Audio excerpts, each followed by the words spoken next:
You are watching Political Roundtable with UB. Like, subscribe, and leave your thoughts in the comments.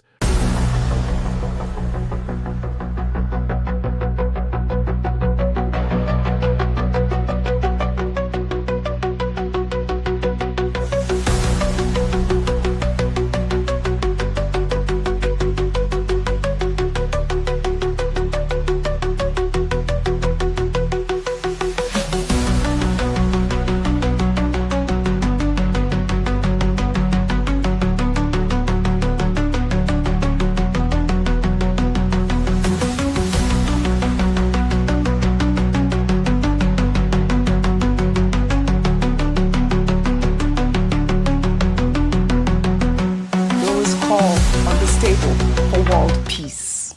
Well, in Nigeria, reactions are trailing President Bola Ahmed Tinubu's nomination of former Chief of Defense Staff, General Christopher Musa, as the new Minister of Defense, replacing Mohammed Badaru Abubakar, who resigned on Monday, citing health reasons. The nomination comes less than 24 hours after General Musa met privately with President Bola Ahmed Tinubu at the State House on Monday evening. In a letter to the Senate, the president expressed confidence in General Musa, stating that he would bring renewed leadership to the Defense Ministry at a time the government has declared a national security emergency. Well, in an interview with Al Jazeera, which has resurfaced online, General Musa gave his insights on the insecurity plaguing the nation and the Boko Haram crisis, saying that it might be linked to an international conspiracy. Let's take a look. We've seen Boko Haram regroup, and regroup and regroup. What is your answer to that? That you have in some way fed the insurgents? The problem is that I think we've talked to international community. Let's find out the funding. When they started surrendering, by the time we left, so as we speak, we have over 120,000 that have surrendered. Most of them, when you find them, they are coming with hard currencies. How did they get them? How are they funded? How did they get the training? How did they get the equipment? What is your suspicion? Well, maybe an international conspiracy, you don't know. Who knows? How are they be able to sustain themselves for 15 years? That is one question I think everybody should ask himself. For Nigeria to be able to hold them, so the UN need to come in to ensure that, because we need to trace the funding. How are they sustaining themselves for 15 years? What does the UN coming in mean? What does that look like? Track the funding. It's international flow. We don't have control over that. All right. Often we've spoken about these people that are funding terrorists. I mean, this was a video that began circulating on social media again. I'd say at this moment, congratulations to Christopher Musa. I believe that he will be cleared because obviously, cleared by the Senate, because obviously he has such an amazing resume. And I'll take a tweet on X. This person wrote, with a resume built on frontline leadership, multinational coordination, and years of counterinsurgency command, General Musa's record already sets the bar for what Nigerians expect from the Defense Ministry. His profile speaks of discipline, strategy, and results. Now, the nation will be watching to see these same qualities translate into a stronger, safer Nigeria. May Nigeria succeed. Meanwhile, Kaduna State Governor Uba Sani has congratulated General Musa on his nomination as Minister of Defense, describing it as an honor to the people of Kaduna State. In a post on X, Governor Sani hailed General Musa, who is a Kaduna indigene, as a patriot and described the appointment as a round peg in a round hole, noting that Musa's tenure as Chief of Defense Staff was marked by uncommon discipline, strategic clarity, and humane leadership. And I'll read the Kaduna State Governor's post on X in part. He wrote, I express my sincere gratitude to President Tinubu for this gesture, not only to General Musa as an outstanding officer of the Nigerian Army, but also to the good people of Kaduna State who hold him in the highest esteem. For us in Kaduna State, General Musa's nomination evokes deep gratitude. Since May 2023, he has been a steadfast ally to our quest to secure every community across our state. His wise counsel, measured interventions, and firm support were instrumental in stabilizing areas once troubled by banditry and insurgent activity. The modest yet significant gains we have recorded in security bear his enduring imprint. His gallantry, particularly in critical theaters of operation across the country, has contributed immensely to safeguarding Nigeria's territorial integrity. Well, you know, this endorsement from Governor Uba Sani is significant because Kaduna State has been one of the worst hit by banditry, kidnapping and insurgency in recent years. His first-hand testimony about General Musa's effectiveness in helping stabilize troubled areas in Kaduna State adds credibility to the nomination beyond just military credentials. Well, meanwhile, a video of General Musa delivering a powerful testimony about Nigeria's resilience and his belief in the nation's ability to prevail despite the surge of terrorism has resurfaced online. In the testimony delivered in May of this year, Musa talks about his marriage, describing his wife as his pillar and a prayer warrior. He also spoke on the crisis in the Sahel and West Africa, saying jihadists are hell-bent on taking over Nigeria. Let's take a look. I grew up in the church. I was born and raised in Sokoto. My wife, born and raised in Delta State. She's my pillar.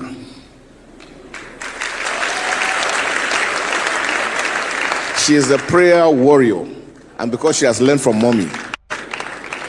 I want to say thank you to this congregation, and thank you, Daddy and Mommy, for bringing this together. The Sahelian region and West Africa is facing unprecedented challenges by the jihadists, and they are hell-bent on taking over. God will never allow them to succeed. But we need our prayers. As Christians, we need to pray consistently and ceaselessly to ensure that this country remains one and the same. And we will continue to prevail. It's good to see General Musa this way. I never knew he was such a prayer warrior. And it's good to see his, inter-ethnic relations with his wife at this point, which is something that we embrace in Nigeria. Musa also touched on how prayers have made a difference in his life ever since his Maduguri days when he was fighting Boko Haram as a theater commander. Congratulations are in order again, I will say. Dr. Abati, your thoughts? Yes, congratulations are in order. And I think that Governor Uba Sani of Kaduna State struck all the right notes. General Musa is one of the icons that Kaduna State has contributed to this country in terms of service, in terms of gallantry, in terms of commitment, in terms of inspiring the younger generation, not just from that state, but also within the military. He started as an infantry officer, and he rose from an infantry officer to the rank of a general, and also became the chief of defense staff in this country. He has seen action in Operation Lafayette. He was also involved in the Lake Chad region operations. He was commander at Operation Hadinkai, and then he became chief of defense staff. And as chief of defense staff, he was known for his pragmatism and his commitment to the assignment that he was given. So his governor is proud, and is legitimately proud to say, well, this Musa is one of our own. He's from our area. Now he's going to serve Nigeria, and we thank President Bola Ahmed Tinubu. Generally, those who know him very well say that President Bola Ahmed Tinubu has appointed a round peg in a round hole. Now, the weight of expectations is very high, and that is why I think that General Musa, as he steps into this role, must also know that Nigerians expect a lot from him. His governor may have commended him and thanked the president. It also means that the people of Kaduna State also expect him to continue to carry their flag very high. He knows the assignment. It's the same assignment that he just stepped down from. It's just that he has moved from being chief of defense staff to now chief of defense, in which capacity all the armed forces will be, responsible to him, not just for budget, but also for direction.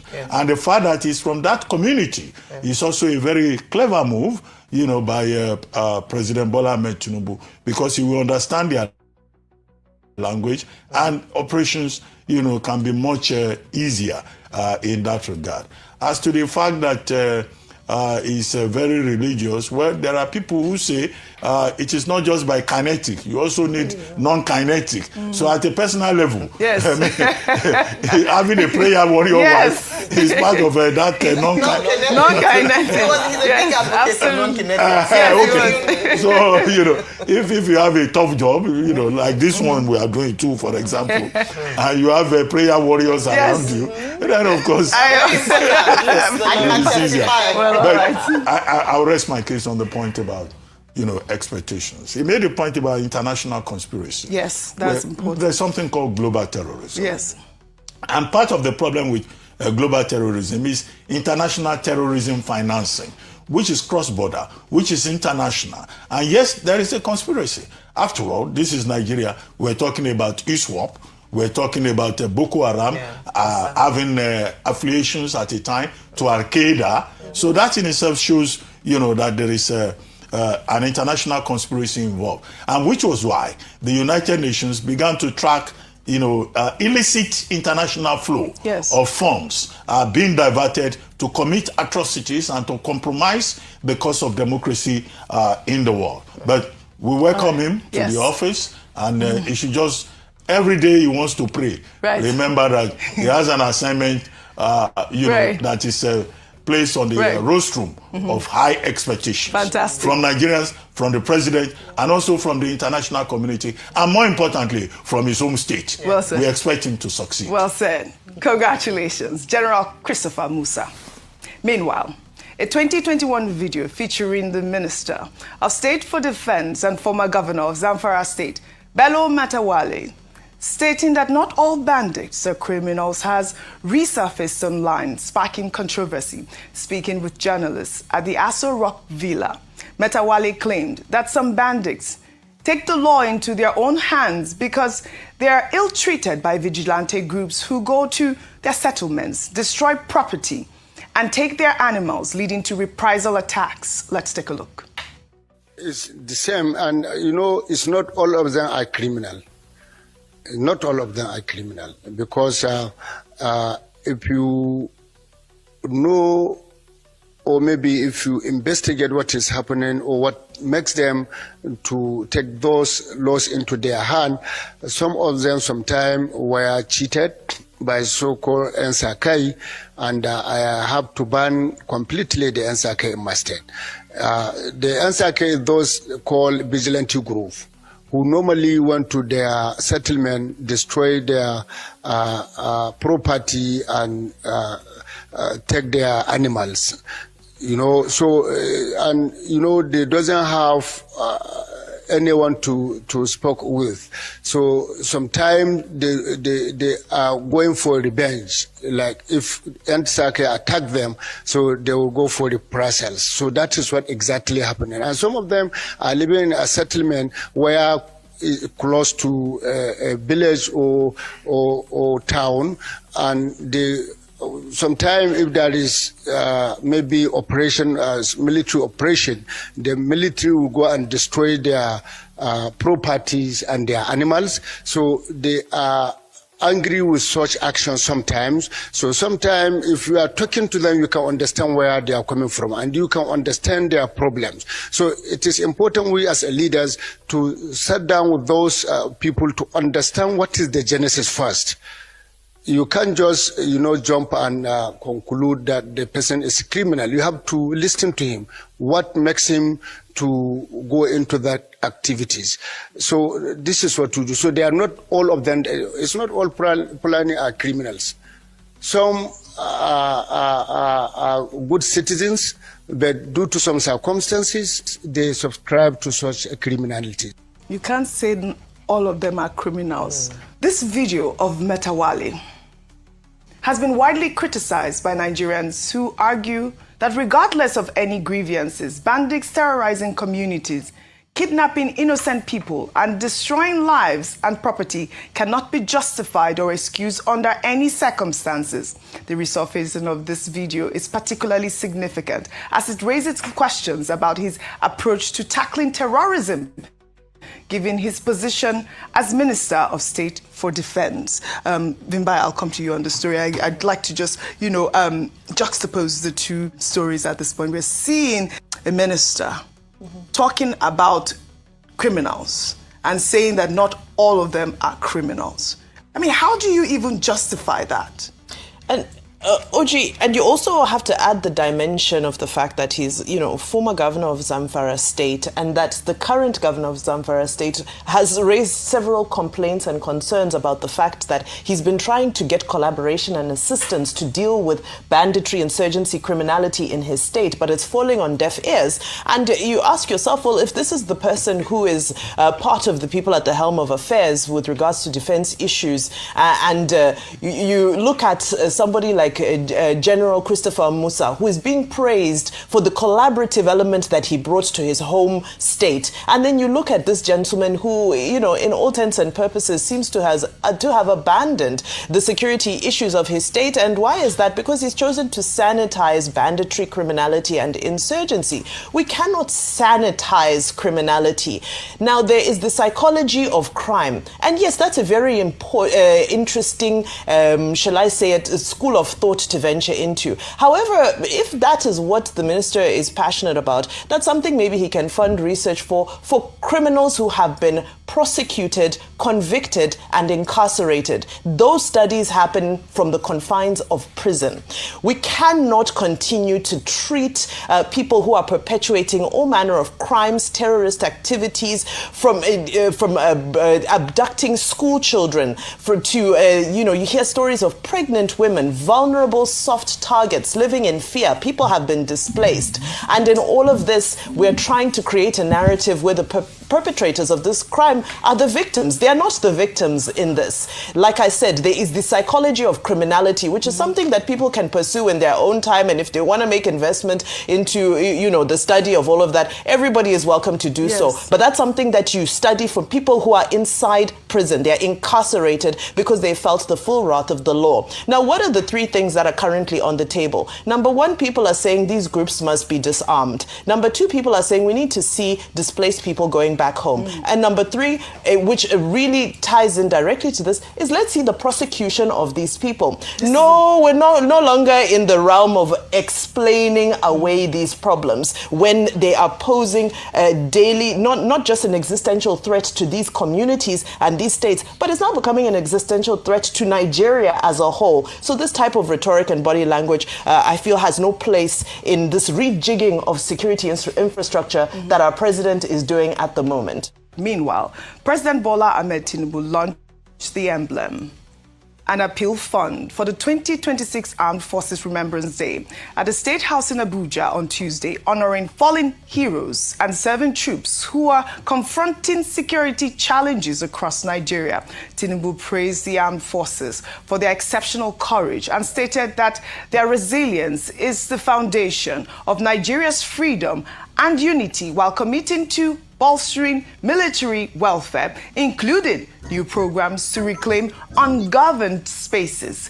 During the ceremony, the president was decorated with the Remembrance Poppy alongside other top government officials and donated 200 million naira to the Nigerian Legion, assuring more attention to the well-being of the military, injured officers, and the families of fallen heroes. The president's commitment was echoed by a 100 million naira donation from Senate President Godswill Akpabio and Deputy Speaker of the House, Benjamin Kalu, on behalf of the National Assembly, and a 20 million naira donation from FCT Minister Nyesom Wike. For the first time that a female is coming in to be a chairman of Nigerian Legion, you know what it means when a woman is in a place. I'm pleading on behalf of the veterans, on behalf of the widows. All right. Welcome back to Political Roundtable.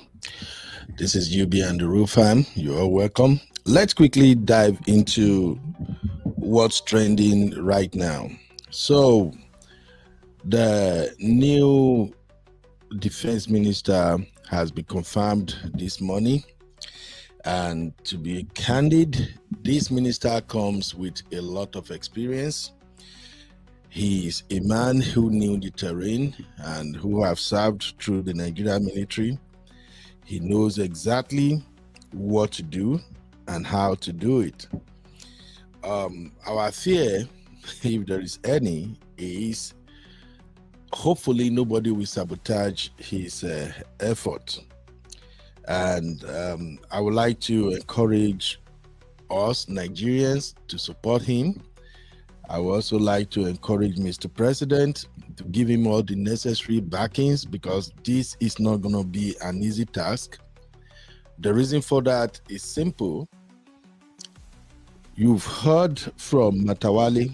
They played the video you just watched, where Matawale claimed that not all Boko Haram are terrorists and not all bandits are terrorists.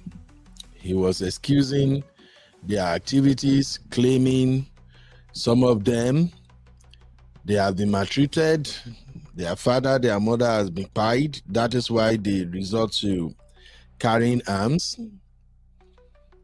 If you ask me, I think that is a lame excuse. A criminal is a criminal. We are all victims of the Nigerian system. All of us, rich or poor, man or woman, children or adults. Nigeria has happened to all of us one way or the other. And there are some of us, not even some, many of us, millions of Nigerians who do not resort to carrying arms. We do not resort to inflicting injury, killings on our fellow Nigerians. So for the Minister of State of Defense to say, hey, it's not all of them are bandits, that is the sympathizing craziness we're talking about. So for me, we just have to support this new Minister of Defense so he can rescue Nigeria. And Mr. President, again, needs to give him all the necessary support. They're going to come for him. Trust me. As they say in Nigeria, when you fight corruption, corruption will fight back. So definitely they will come for him. And that is why I think he needs our prayer. Another thing I want to quickly highlight is how the man, being a Christian, while giving testimony, said in front of everyone that his wife is his pillar. He said his wife is a prayer warrior. If you know what that means, that is a very powerful statement to make.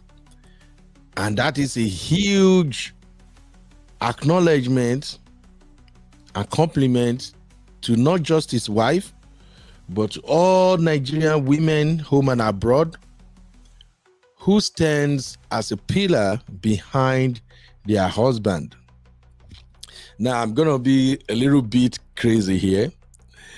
It's not easy to it's not easy to live with a prayer warrior wife. These women, they can pray fire. They can wake you in the middle of the night and say, honey, let's pray. I have a dream, and this dream is scary. Baby, get up, let us pray. But to be candid, that is a beautiful thing. If you have a woman who is a prayer warrior, trust me, she's fighting your battle. She's right there with you in spirit and in soul. So huge credit to all our women, all the women who serves as pillar to their husband. And please, as husband, always appreciate your wife. You might think, oh, you woman, you are not doing much. What do you do in this house? I'm the one who go out to work, I hustle, I do everything. What do? You are just there. All you do is you cook, you take care of the children. Bro, if she's a prayer warrior, she's doing so much more than you can ever imagine. So I think I like that about the new Minister of the Defense. And I pray God will be right there with him. Now, let's get down into this conversation briefly. I'm going to show you his statement at the Senate hearing before he got confirmed. But I quickly want to hear from my co-host, Uncle Dayo in the building. Uncle Dayo, how are you doing today, sir? Hello, Uncle Dayo. Uncle Dayo, you are muted, though.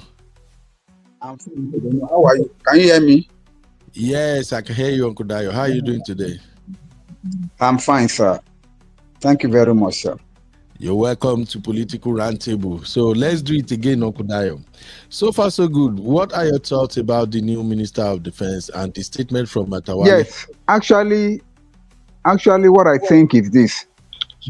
This new appointment, to me, is a good thing for the country.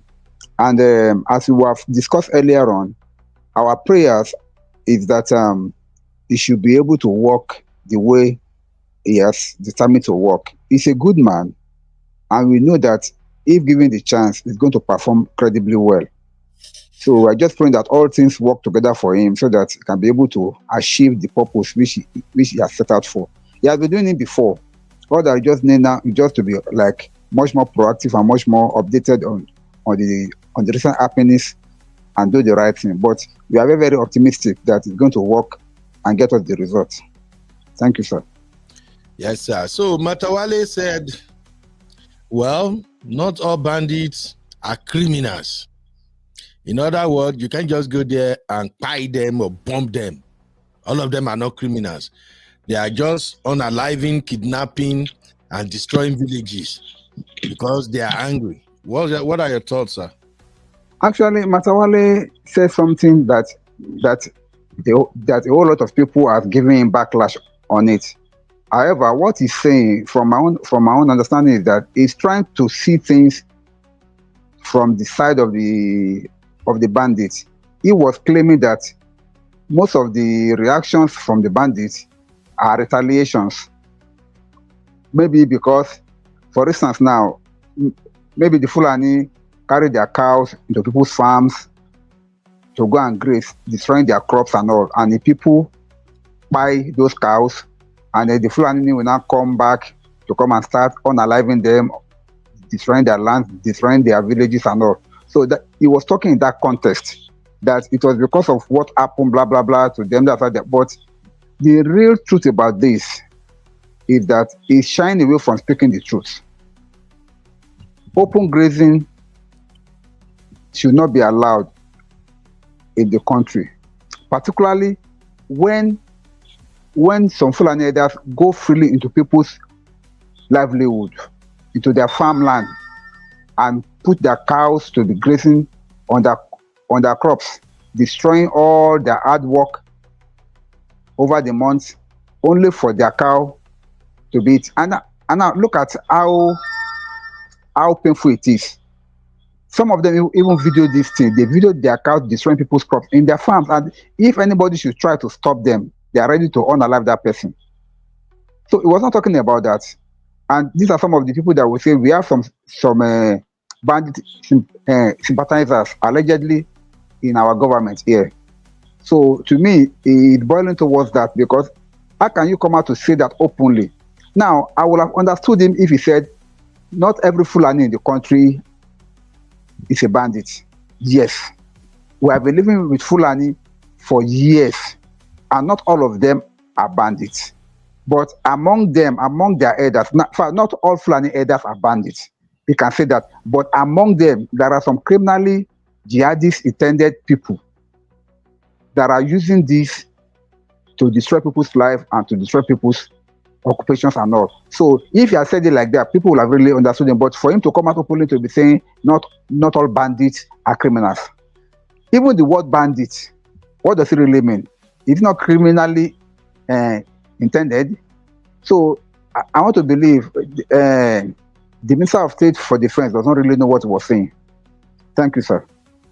All right. Thank you, Uncle Dayo. Now, let us move on to the confirmation of the minister and what he said at the Senate floor. You're welcome, everybody. If you haven't hit the like, please hit the like. If you're watching the portrait format, kindly tap your screen to give us like. So on today's show, we're looking at terrorism and what is happening all around the world. So we're going to talk about Nigerians on U.S. visa restriction. In case you don't know, I told you guys when Donald Trump made that announcement that 19 countries are going to be feeling the heat from all this terrorism attack and stuff like that. Though Nigeria was not included on the list, but I know somehow this is going to get back to Nigeria. So Rubio have spoken. In case you don't know, Senator Rubio is the Secretary of State and his words are as powerful as the words of President Trump when it comes to dealing with international communities. So we're going to examine that briefly. We're going to talk about the Senate confirmation of CDS Musa. And even though I really don't want to do this, but I think it's important I highlight it, we're going to talk about Save Tuface Idibia now. So if you are here, get ready. This show is going to be a blast. Now let us move on to the next segment. You are watching Political Roundtable with UB. Like, subscribe, and leave your thoughts in the comments.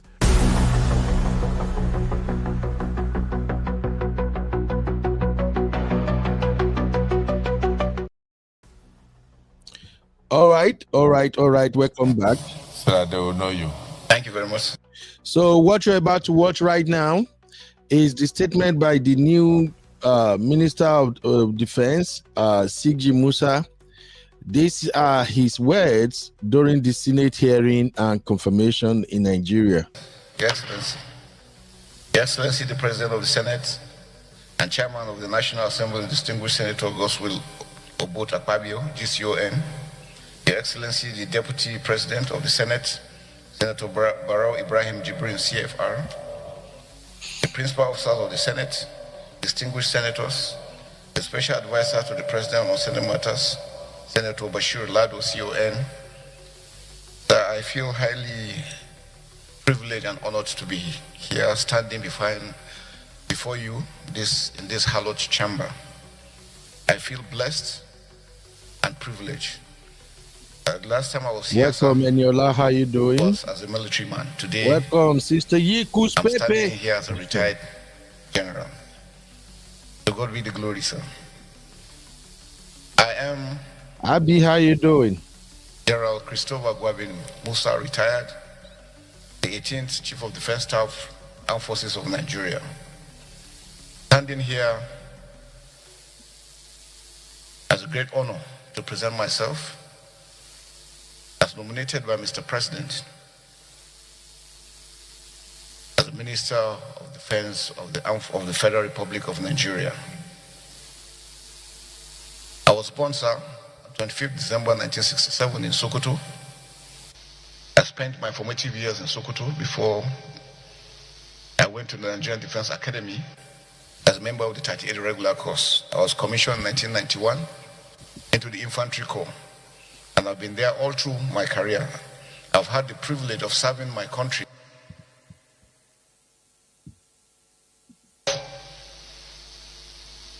When I got to the Chief of Defense Staff of the Armed Forces of Nigeria, for me, it's a defining moment because it gave me the privilege and understanding of the dynamics of the challenges confronting our great nation, Nigeria. And standing here, I pledge to give my best in ensuring that Nigeria is secured and safe. But we cannot do it alone. No single individual can do it. No single parastatal can do it. We need the support of everyone, every Nigerian and everyone living in Nigeria, working together as a team, because it's going to be a teamwork. The enemies we are dealing with are evil forces that don't mean this country well. And they have no respect for human life. And that's why it's important for us to know that if we don't work together, we'll give them the opportunity to continue to perpetrate the evil acts they've been doing. And that's why it's important that we first must love one another understand that we're in this together, and believe that the challenges we're facing is a Nigerian challenge. It's not only for the armed forces or for the security forces, but it's for everyone working together. I want to assure you we're going to work united as we did when I was the Chief of Defense Staff. The important thing is for us to take the ownership of the challenges confronting our dear nation. These are things that we can't defeat. We can't win this war. But until we are deliberate about it, until the way we are determined, knowing that we are brothers and sisters and God has a purpose, putting us here together, is not to destroy ourselves but to build ourselves up. And that's for me the most important aspect, that all Nigerians must put hands together to defeat the enemy. The Sahel is heating up, and you can see what they are doing to Mali. We will not want such situations to come to Nigeria. And that's why our borders must be secured, our security forces must be empowered, must be supported. And I want to thank you most especially, Mr. President, sir, for all the support given to me when I was the Chief of Defense Staff. It made a great difference. The National Assembly stood by us all through. Despite the challenges, we were able to move forward. And I can assure you that together, as a servant of this nation, we will continue to work together in ensuring that we secure our dear country. Nigeria is great. And we will never be ashamed, and nobody can intimidate us. That I know. Because we are one people, God's people, that will continue to foster, no matter what other ones are saying. Everybody in the world knows Nigeria is great, and it will continue to be great. Thank you very much, sir. Now, those are the words from the new Chief of Defense, the new Minister of Defense, CG Musa.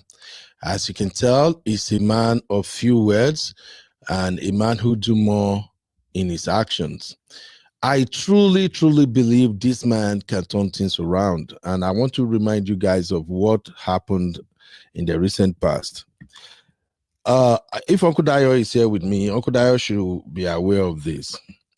There was this video making the rounds on social media when the military guys were complaining that whenever they have Boko Haram on their site and they were going to attack the bandits of Boko Haram, they have to wait for order from above. They will wait for the command to instruct them to attack or not. Sometimes they will be told not to attack the bandits. We all saw the videos. At that time, CG Musa was the Chief of Defense Staff, and he publicly made a statement instructing the Nigerian military that, listen, you do not need anybody to issue the command that you should shoot when you see the enemy in front of you or when the enemy is attacking you. Those are the moments for you to spring into action and go after the enemy. I think 3 days or a week later, after he made that statement, he was removed as Chief of Defense Staff. And people were like, oh, what's going on? What's happening? Well, now I think the whole picture is becoming clearer. Uncle Daya, are you aware of that particular incident? Hello, Uncle Yes, Daya? sir. I'm very, very much aware, sir. I'm here. I'm very, very much aware, sir. What happened during that time, actually, was, I think, if my guess is correct, allegedly, what he said may have been part of the reason why it was removed. But this man really meant well. It's a straight arrow. He know his onions very well. And he knows what he's supposed to do. However, some criminal elements, allegedly in our government, they don't want a straight arrow like him because it's going to spoil, in quote, business for them. So, immediately made that statement. It's not even up to a week or so. We just heard that it had been removed. Of course, some people might have gone to do some dirty work at the background to be able to get him off because they know for him to have said that, if it's not checked, it's going to destroy and disrupt their plans. But now, thank God, somehow, now that our government is serious and want to combat all this terrorism and banditry, they have been brought back. Now, this is where the challenge is, Uncle Beno. Those people that have allegedly worked for his removal in the background, now that he has been brought back as Minister of Defense, now they will not be happy. So he himself knows and is aware that he may be working with some enemies, but he has no choice. He wants to deliver. And I'm also happy also now that our president himself had appointed him. So we can see he's no longer a kind of a military discader elevation and then appointment by the government, but now it is a political appointment. So he will also have political power and the military might. Today is a good time for him to perform. Thank you, sir. Thank you, Uncle Dio. Please hit the like, my people. The likes are not coming in. Kindly hit the like. So for those who are wondering what are we talking about, here is the video of the last statement he made as the CDS before he was swiftly removed. Listen. As long as you are deployed, your task is to secure your community. You are all aware on what condition you are supposed to shoot at the enemy. When your life is at stake and you have no other means of protecting yourself, you are allowed to fire. When your colleague's life is at stake and there's no way you can stop, you are allowed to fire. And when the community or any infrastructure you are protecting is being destroyed and you have no other means of stopping them, you are allowed to fire. So do not be afraid to take out any criminal or any enemy that is destroying or is doing any acts of killing. Is that clear? Yes, but like I've told you, the communities you are protecting must know that you are there to protect them, not to go there and infringe on their human rights. I'm going to hold every commander, from the sector commander to the company commander to the platoon commander to the section commanders responsible. If anything happens within your AOR and you do nothing, you will be court-martialed. That I guarantee you. But again, our policy is to reward hard work and punish indolence. When you do well, we'll commend you, we'll give you awards, and then we'll take care of you the more. You will be promoted. Is that clear? Yes, sir. With the new concepts, all armed forces personnel will be withdrawn from within the towns and will go out into the bushes. All checkpoints will not react. Now, Uncle Dio, is that not what they called marching order in the military? Exactly. When your chief of defense staff gives you an order like that, it's a marching order. You must abide by it. Absolutely.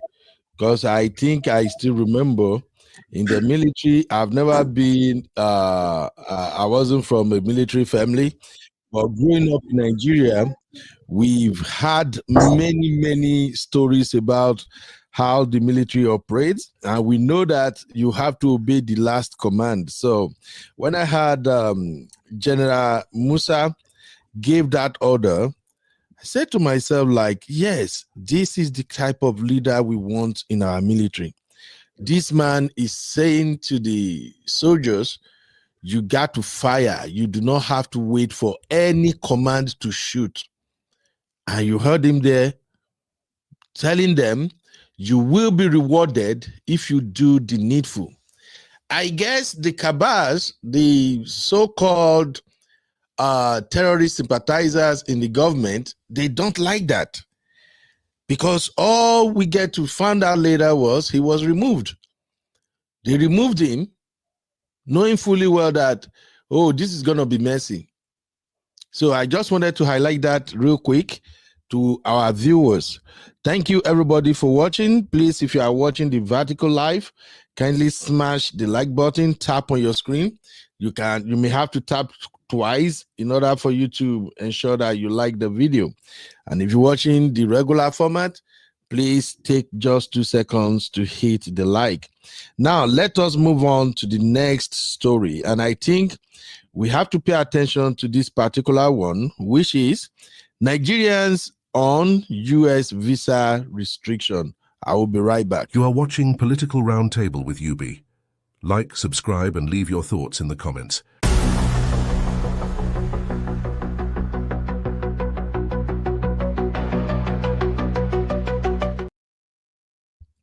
All right. I know it might sound like a shock to many of you, thinking, when did US make that announcement that they're gonna put Nigerians on visa restriction? What exactly is going on? Anyway, let me break it down to y'all. So the Secretary of State, Marco Rubio, have said they are going to expand the visa restriction to countries where there are Christian genocides. Remember, President Trump put all this in motion when he declared that Nigeria is now a country of particular concern. And his excuse was Christians are being unalive in Nigeria massively, which he termed Christian genocide.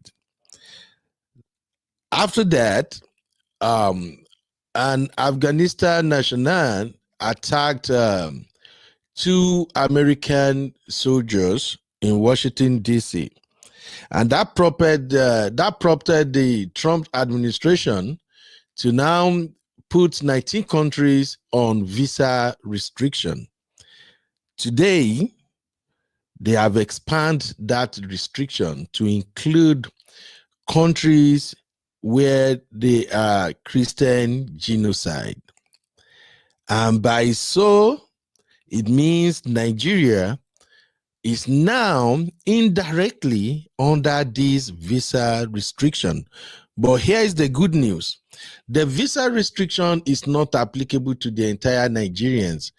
It's only meant for those who are aiding and supporting people who are carrying out this Christian genocide. In other words, all the people who go on social media running their mouths saying Christians are not white. This is not about Christians. Well, if you don't have anything to do with the United States, okay, good for you. But if you have any reason to come to the United States and you are one of those who are supporting this evil in Nigeria, I have good news for you. The good news is you are not going to be granted visa. No this and no peace. And by implication, this is going to affect, I think, a lot of those politicians who are putting out all kind of crazy rhetorics, claiming there is no Christian genocide in Nigeria. Well, you heard it, but I don't want you to think, okay, Yubi, where are you getting all of this from? Let me play the news for you as I got it from American mainstream media. The same news was on Fox News. You know, remember I told you guys, if you really want to know what the government is going to do next, pay attention to Fox News. And if you want to know what the opposition party is about to do, go watch CNN. But here is CBS News 24/7, and this is their take. I hope this should be the video I'm looking for. Let's take a listen. Trump administration is considering expanding its travel ban from the current 19 countries on the list to 30. This is all in the wake of last week's shooting of 2 National Guard soldiers in Washington, D.C. Now, the attack was carried out by an Afghan man who entered the U.S. in September of 2021 and was granted asylum earlier this year. Let's bring in CBS News immigration and political reporter Camila Montoya Galvez. Camila, what do you know about this proposed expansion? How else is the Trump administration using last week's attack to further its crackdown on immigration?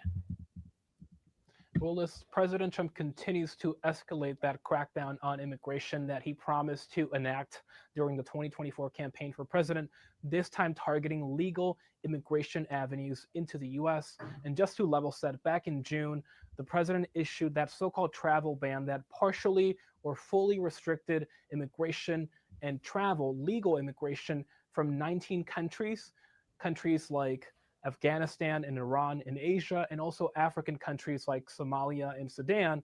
It also affected, importantly, several countries here in the Western Hemisphere, including Cuba, Haiti, and Venezuela, and it restricted immigration and travel from those 19 countries on national security grounds. Well, now we are told by U.S. officials, Liz, that the Trump administration is preparing to significantly broaden and expand that list of countries affected by the travel ban, and that it will justify the move based on the shooting of those 2 National Guard members last week, allegedly at the hands of an Afghan man resettled in 2021 under the Biden administration, but granted asylum earlier this year under the second Trump administration. And we are told that that list of affected nationals and countries could grow to roughly 30 individual nations. And so that could be a very significant expansion of this travel ban. We should expect some legal challenges to this expansion list, but it is important to note that the Supreme Court has previously upheld the president's national security-driven immigration restrictions, including the infamous travel ban that he issued during his first time in office. And Camilo, U.S. reporting on another possible ICE operation in Minnesota. What can you tell us about that? Yes, a U.S. official tells us that Immigration and Customs Enforcement, ICE, is planning to surge resources and also assets to the Twin Cities region in Minnesota to target people they are suspected of being in the country illegally and who have final deportation orders, meaning that they have been fully ordered and adjudicated, their cases have been, and ordered to leave the country forcibly by an immigration judge or another immigration official at the federal level. Of course, this region of the country has a large population of immigrants from Somalia, some of whom we are told have those deportation orders, so they could be at risk of being arrested, detained, and ultimately deported as part of this operation. We also know, of course, that oftentimes the president, when defending his crackdown on immigration, cites Somalia and also immigrants from that region. So it is really important to note that it does appear that this operation will target, at least primarily and mainly, immigrants from Somalia in that region who, again, have final deportation orders. Camilo Montoyo Galvez, thank you so much. Good to see you. If your car accident was similar to this, you could be owed a huge check. Not many people realize they could be owed a major cash payout for their accident, even if it seemed minor. All right. Let me quickly show you the news itself from Marco Rubio, from his X feed, just for you to know that this is serious. Don't go and think, oh, Ben, you're making this up. Okay, here we go. Let me make it bold for everybody to see this. So, Uncle Dayo, can you see my screen, sir? Yes, sir, clear. I can see your screen. All right, so here is the news. The United States is taking decisive action in response to atrocities and violence against Christians in Nigeria and around the world. The State Department will restrict U.S. visas for those who knowingly direct, authorize, or fund, support, or carry out violations of religious freedom. This visa policy applies to Nigeria and other governments or individuals that persecute people for their religious belief. Should I read it again, people? Hello? Should I read that again? Ladies and gentlemen, I have to tell you, my people of Nigeria, you got to watch what you put out there on social media. America don't play. Yes, where we day here, they follow them live. Now we know how America be. America don't play with human life. You can play politics with it. You can say whatever you want. The fact remains that Christians are being persecuted in Nigeria. There is no way you want to explain it to me. Christians are dying in their numbers. And if that's the side America wants to take, I am 100% in support of that. Nobody is supposed to lose their life while praying to God. There is something called freedom of religion. Okay? There is something called freedom of religion. Your religion is not superior to other people's religion. I'm a Christian, and I don't believe my religion is superior to yours.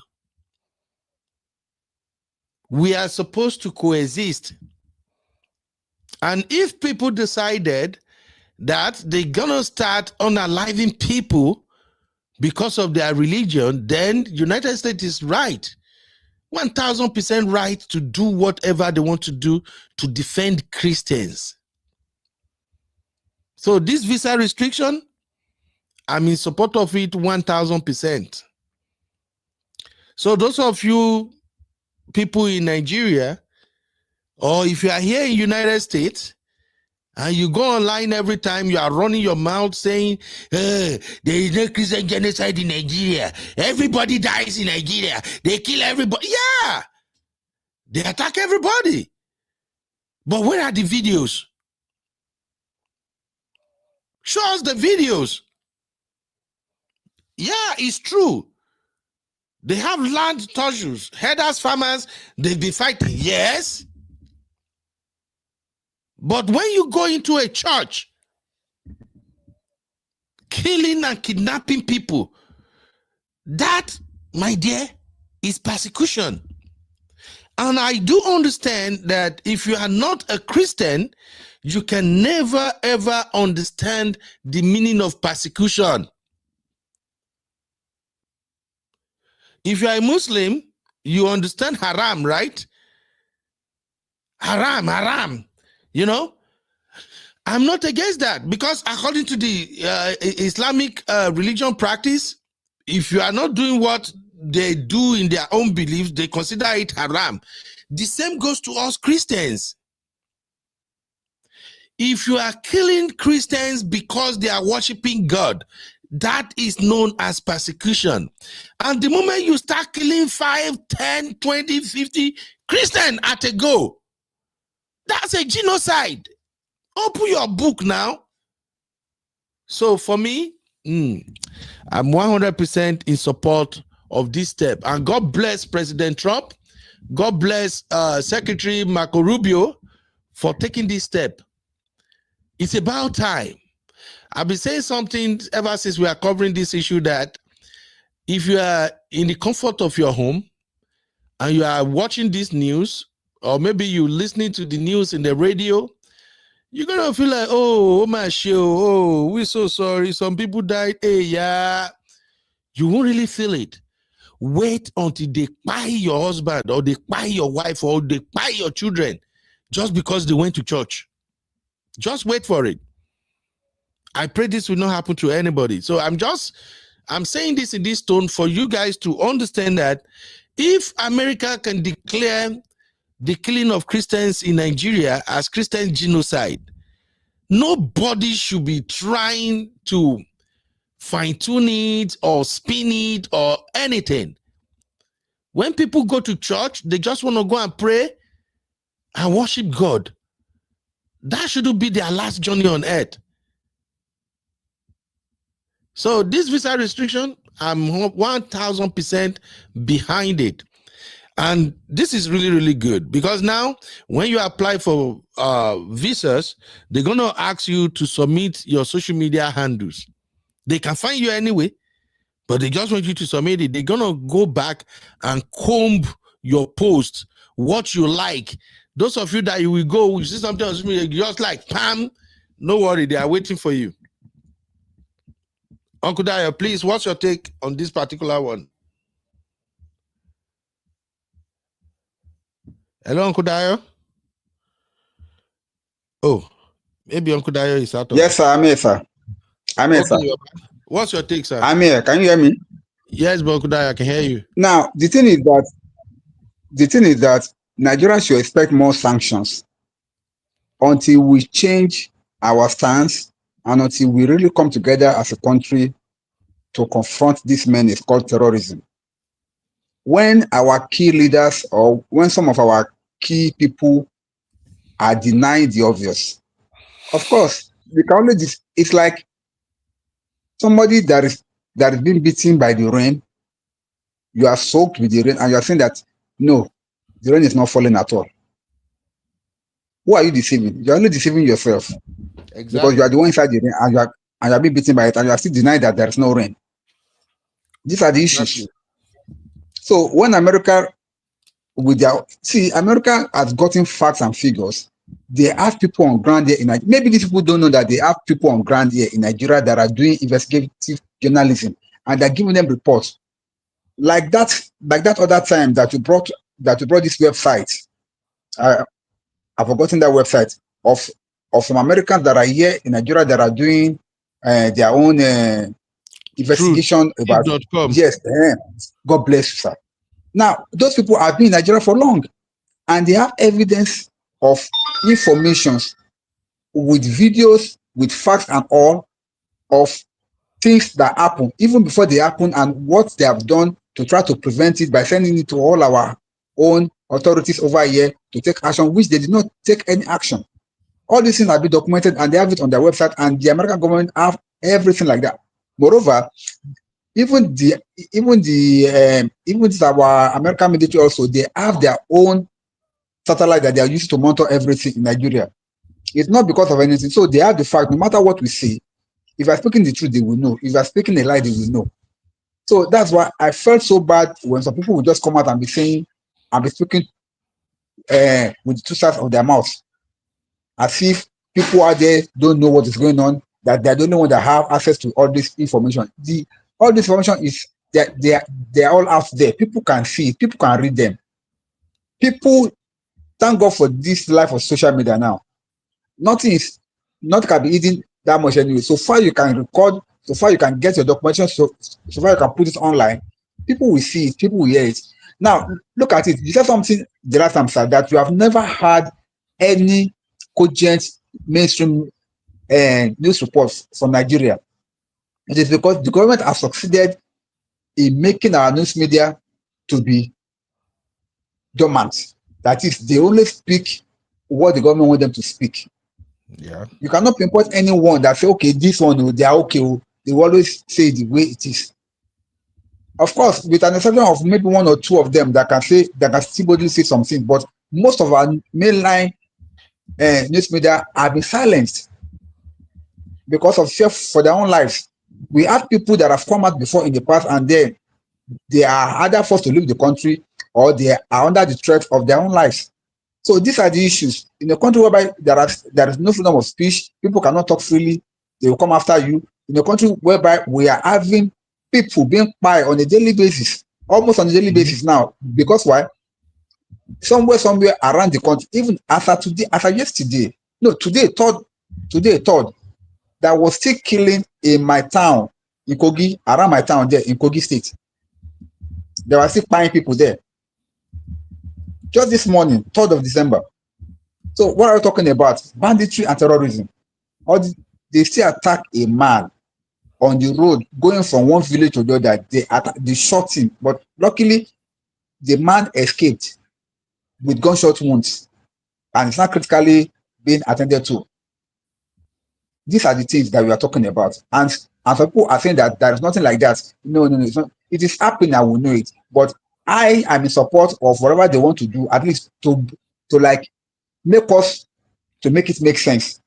When we are being sanctioned, because Donald Trump said that they are going to sanction Nigeria. I'm not in support of sanction, but whatever it is, if that's the only way we are going to use to get the right things done, so be it, because it's like our government was not listening, but now they are not beginning to be a little bit attentive. Let's see how far this will go. Maybe this will now make them to be much more proactive. That's just my own concern. If it's going to make them to be much more proactive, then so be it. Thank you, sir. Absolutely. Thank you, Okudayo. I see some people say they want to call in. I guess you are watching the portrait format. If you are watching the portrait and you want to contribute, click on the link I shared to come to the main show. When you get to the main show, you're going to see the link to call into the studio. It will be activated as soon as you click on it, okay? Thank you very, very much. I still have a lot to cover, but because we have a show coming up shortly, I don't know, maybe our baby girl Abby have set the show up, but I will check. Abby is having her show today, Recap Central, and I tell you what, it's going to be a bomb. She's probably working on it right now. So because of our time, I'm just going to rush through the rest of what I want to cover. But I was looking for a video now. I saved that video. I can't find it now. I can't pay me. Oh. There is this young Hausa girl. There is this young Hausa girl wearing hijab. I saw her video, I think on Twitter or where. Okay, I found it. Good. Good. Yes. Let me play this video. I've always wanted to react to it, but I'm just like, you know what? This guy know what my time. But because the conversation got to this point today, I just feel like, let me just react to the lady publicly. But before I do that, I'm going to read a few comments here. Shout out to Sister Yinka. Sister Yinka said, and why are these folks still attending church services? Can they just hold their service at home for now? Well, Sister Yinka, I love the fact that we are both here together doing this political roundtable. I don't know if you watched one of my political roundtable where I rant about how we Christians, especially Nigerian Christians, how sometimes we behave like, I don't want to sound insultive, but apology to all the Christian pastors that are watching this right now. You guys are taking this Christianity things too far. And I'm going to say it. I'm a Christian. I don't give an F about how anybody feel about this.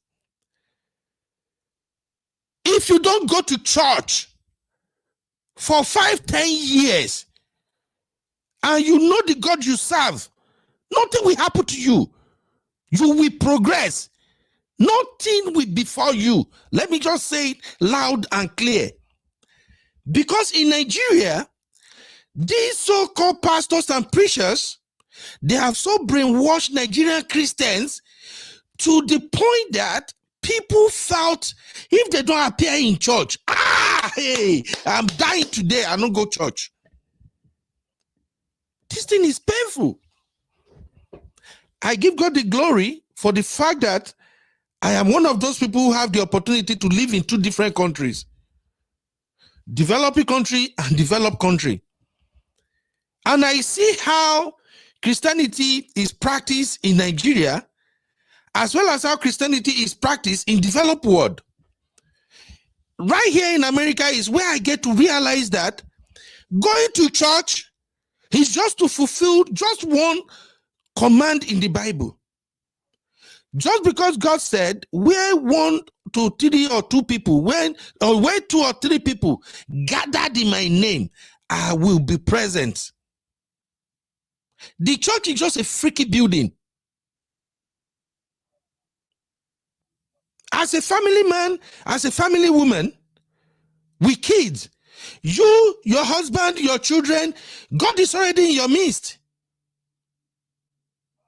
Going to church sometimes is more or less association. It's just to go and say, oh, we gather together to worship God massively. When there are threats, when there are danger that you may lose your life, God did not say you should walk into fire, knowing very well that that fire will consume you. Something is wrong with the messages they are preaching in Nigeria. And I apologize to all the pastors, all the evangelists, deacons that are listening to me right now. We need to change many of these messages. Nigerian Christians are worshiping God like mumu. This insecurity situation has exposed Christianity in Nigeria. The preachings, the principles, the practices, they are freaking wrong at times. Save yourself. I'm a Christian. Sometimes I don't even step in church for 6 good months. Sometimes my wife will have to like change it for me. Like another level. You go don't become say peace no go date this house. Before I go say, oh yeah, maybe they go. And God has been wonderful. If I don't go to church, I watch church program on TV. I join live services. I still pay my offering, do whatever I have to do as a Christian. If I show you my phone right now, I have Giveify.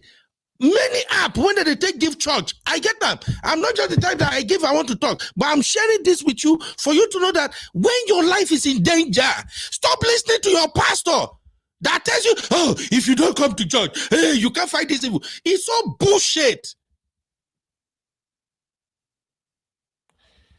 After the Kwara CSE abduction, the next abduction that happened, I saw a video of the church where the abduction happened. The man who was recording the video was walking. That church was located in like a bush. Because I don't know if any other person saw that video. The man was speaking in Yoruba. From that video, I don't see any houses or anything around that church. And I started wondering, you guys are living in a state, in an area that bandits have just went to a church, a CSC church, buy some people and kidnap the rest of them. And yet you went to church, inside this church, located in a bush.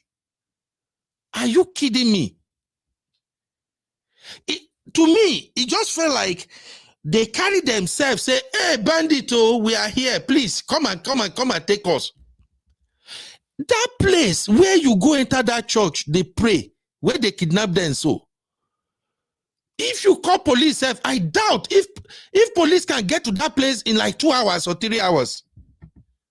Let's be candid with ourselves. In Nigeria, we have taken this Christianity to the next level.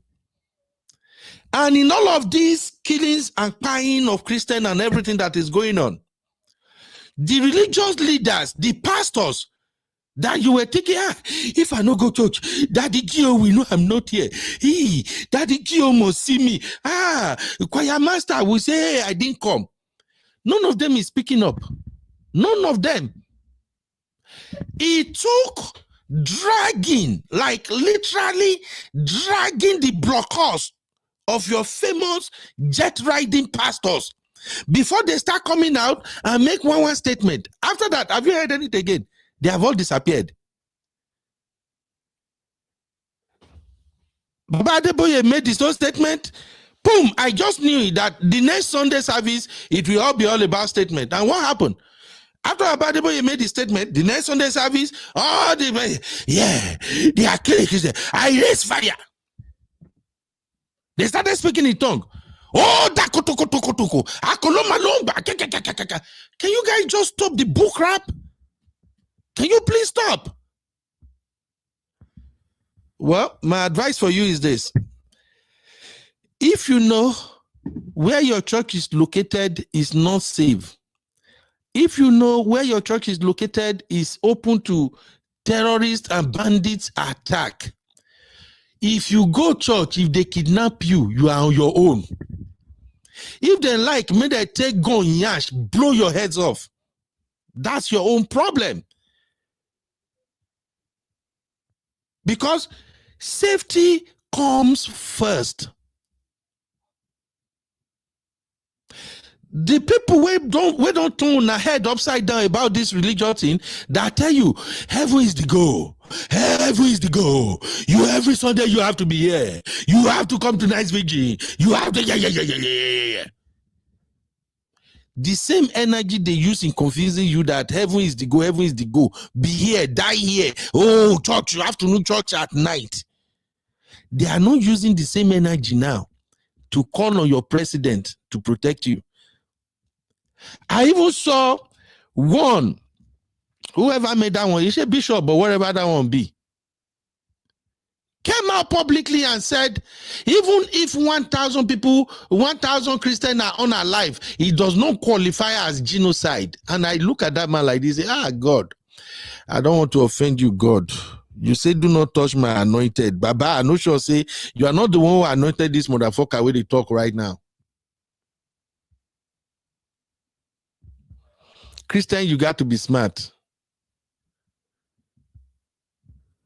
I think after I spoke about how the Christians in the Old Testament, how they were warriors, I've seen like 3 or 4 other videos. I think even Very Dark Man did something along that line itself. I don't know where I get this religious doctrine that make you docile, make you weak, make you act like a fool. This religious doctrine that they will tell you, go and bring your salary to God and you will just go like mumu. You never pay your children school fees. Your children never chop. Your wife never even get better clothes to wear. You carry the money, you carry and go church, go drop. I don't know where you guys are getting all this crazy doctrine from. And I've shared with you here, guys, there one time, growing up, some of the messages they were preaching back then, it will almost make you feel like whoever is not a Christian will be burning in hellfire. That whoever is not a Christian may likely not even amount to anything in this life. Until I grew up, become adult too. Now I see, say, even people who no go church at all, now then they flex pass.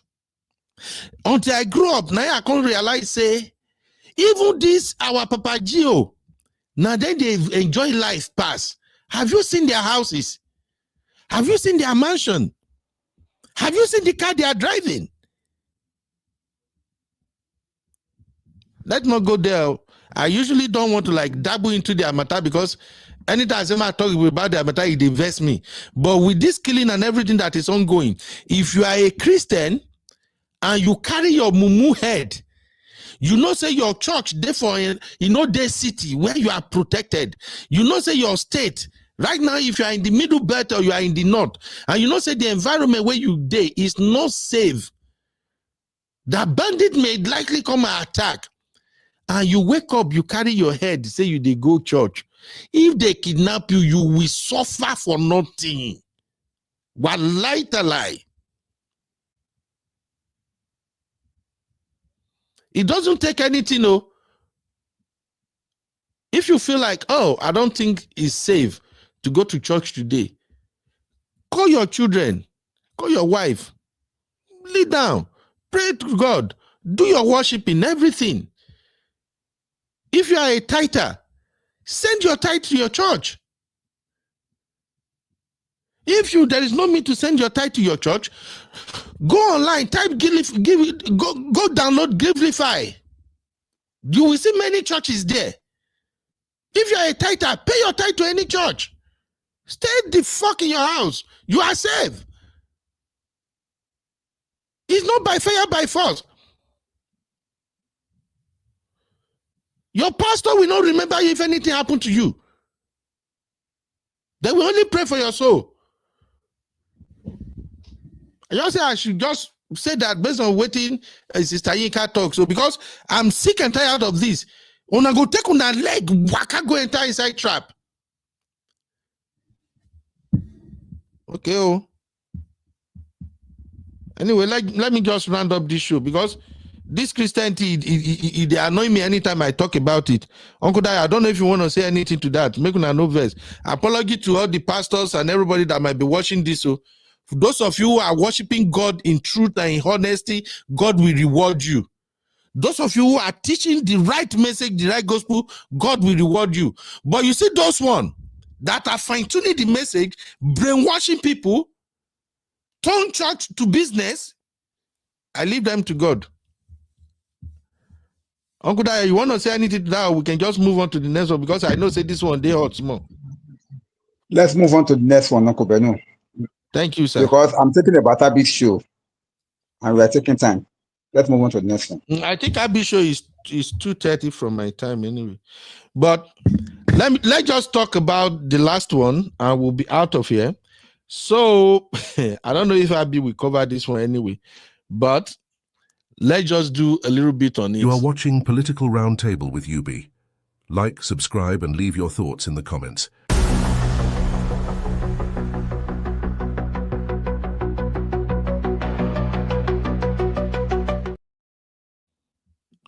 All right. I just wanted to touch up on this Tuface Idibia situation just a little bit. It really no concern me, make I no lie. But as a Nigerian who is always concerned about my brotherhood, I just feel like this matter, it don't pass hand small.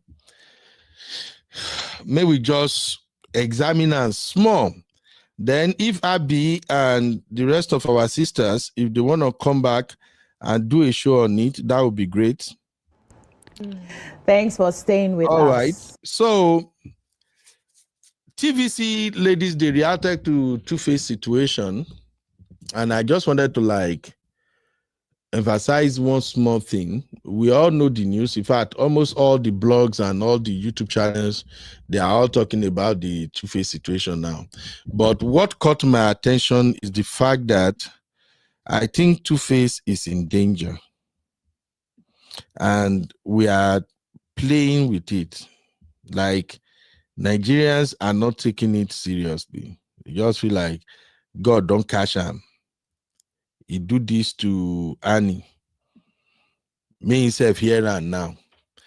I saw, I think Tosin shared something in the backstage about Tuface. It's like Tuface shared something on his Easter story where he said help and then went back and deleted it. Some people are saying Tuface is not the one that share it to. Why some people say yes, it's actually coming from Tuface. But whichever way it is, I think I have one other video I want to show you. I saw this video from Tuface and the thing worried me small. Make I go find the video first, more than no verse. We don't have to waste time on this. Like I said, almost all the blogs, they are on it. That is what everybody is streaming now. Okay, yeah, I found the video. Tuface speaks. Okay. So when I saw this video, I just think that something is not right. And if we can extract some lessons for the young men and women, let's just touch up on it. Listen to this. This is getting out of hand. And this is a dangerous situation right now. I know what fans can do. I know what people can do. I am perfectly okay. You understand what I'm saying? And this is putting Natasha at risk. It's not fair on anybody to do this kind of thing. It's not fair on anybody at all. So please, I need everybody to calm down. I need everybody to cease fire. We want to resolve all these issues. People, they get issue for house. Nobody today. But this is getting out of hand. Please, friends, family, everybody, cease fire. Please, I beg you. I beg you. I am perfectly fine. I did not pull that. Please. Please. I'm okay. Please. All right. So that is Tubaba making this video to appeal to people to please leave his wife alone. He says he's okay. He's perfectly fine. But he thinks his wife is at risk and that Nigerians should please sheath their swords. They should stop the attack. Now, even though Tuface, I don't know Tuface to be a kind of violent man, and I've never heard any news or rumor about Tuface getting involved in physical altercation with anybody. Now, Tuface is just like many other men out there, and it's just like many other women out there who are so unlucky with their spouses. Look, I've always said this, that when your first relationship or marriage, it crashes, the second one, it crash. Pray, pray, pray, and make sure you take your time before you go into the third one. Because if the third one crashes, nothing anybody can tell me in this world, you are the problem. You are the problem. Nothing anybody can tell me. Your first marriage failed, second marriage failed, third marriage is a shake. Whether you are a man or you are a woman, if you like, judge the matter from now to Jericho. Me, as Uncle Ben, I will tell you, you are the problem. From what I'm seeing, Tuface is the denominator in all of his relationship. I'm beginning to see him as the biggest problem. Now, Tuface is innocent, just as his name is Innocent Idibia. Tuface is very, very innocent. But being innocent, being a gentleman, and all of that does not automatically means that you cannot be an instigator. I'm not trying to throw him under the bus, so I'm just trying to analyze this from a man perspective and based on the experience I've gathered so far. A lot of cool, calm, quiet people, some of them are very, very delicate to live inside house. Yeah, it could be man, it could be woman. They don't talk that much. They have this cool, gentle persona. They are so sweet outside. The person that is living inside that same house with them is the one that will be feeling the heat. I don't know if you guys saw a video of a pastor's wife that was trending about 3-4 days ago. When I'm still doing more of Hangout with Uncle Beno, I would have covered it. The woman made video and started shouting, and in fact, the woman made her son to record the video while she's complaining about her pastor husband. And she's like, I've been abused emotionally, I've been abused physically, and you are a pastor, and you stand on pulpit, and you are making life unbearable for me in this house. And when God won't catch the so-called pastor, he opened the door and was shouting and yelling back at the woman, say, hey, you are recording video. Let me see that video online. Let me see that. Say, here we go. Una papa daddy mama Gio in Nigeria. I'm saying this for you to know that even though somebody is a pastor, a man who's supposed to be on top of the game, a man who preaches to thousands, if now that they have online ministry, a man who could possibly be preaching to millions of people, he could be a terrorist to his wife inside house. And I've seen stories of mommy Gios, pastors' wives, who when they come to church, now them pray pass. Before they say, somebody shout hallelujah, you don't see the pastor, I don't raise their help. Oh Lord, we thank you. Inside house, they make life a living hell for her husband. So don't say today is Tuface. Tuface is trending because he's a famous celebrity. There are thousands of men and women who are just like Tuface. Their relationship don't work. Their marriages don't work. You will see them and you'll be like, this is a very nice sister. Oh, this is a great man. What is happening? The devil is a liar. Let us start praying. Listen. Some of them are the problem.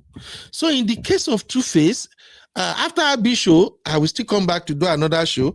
I'm dealing with something right now that I can't go to work today. I have to make sure I resolve that thing in Nigeria. So as soon as I get it resolved, after our big show, I may come back because I really want to go deep into this Tuface situation, including Daddy Freeze's angle.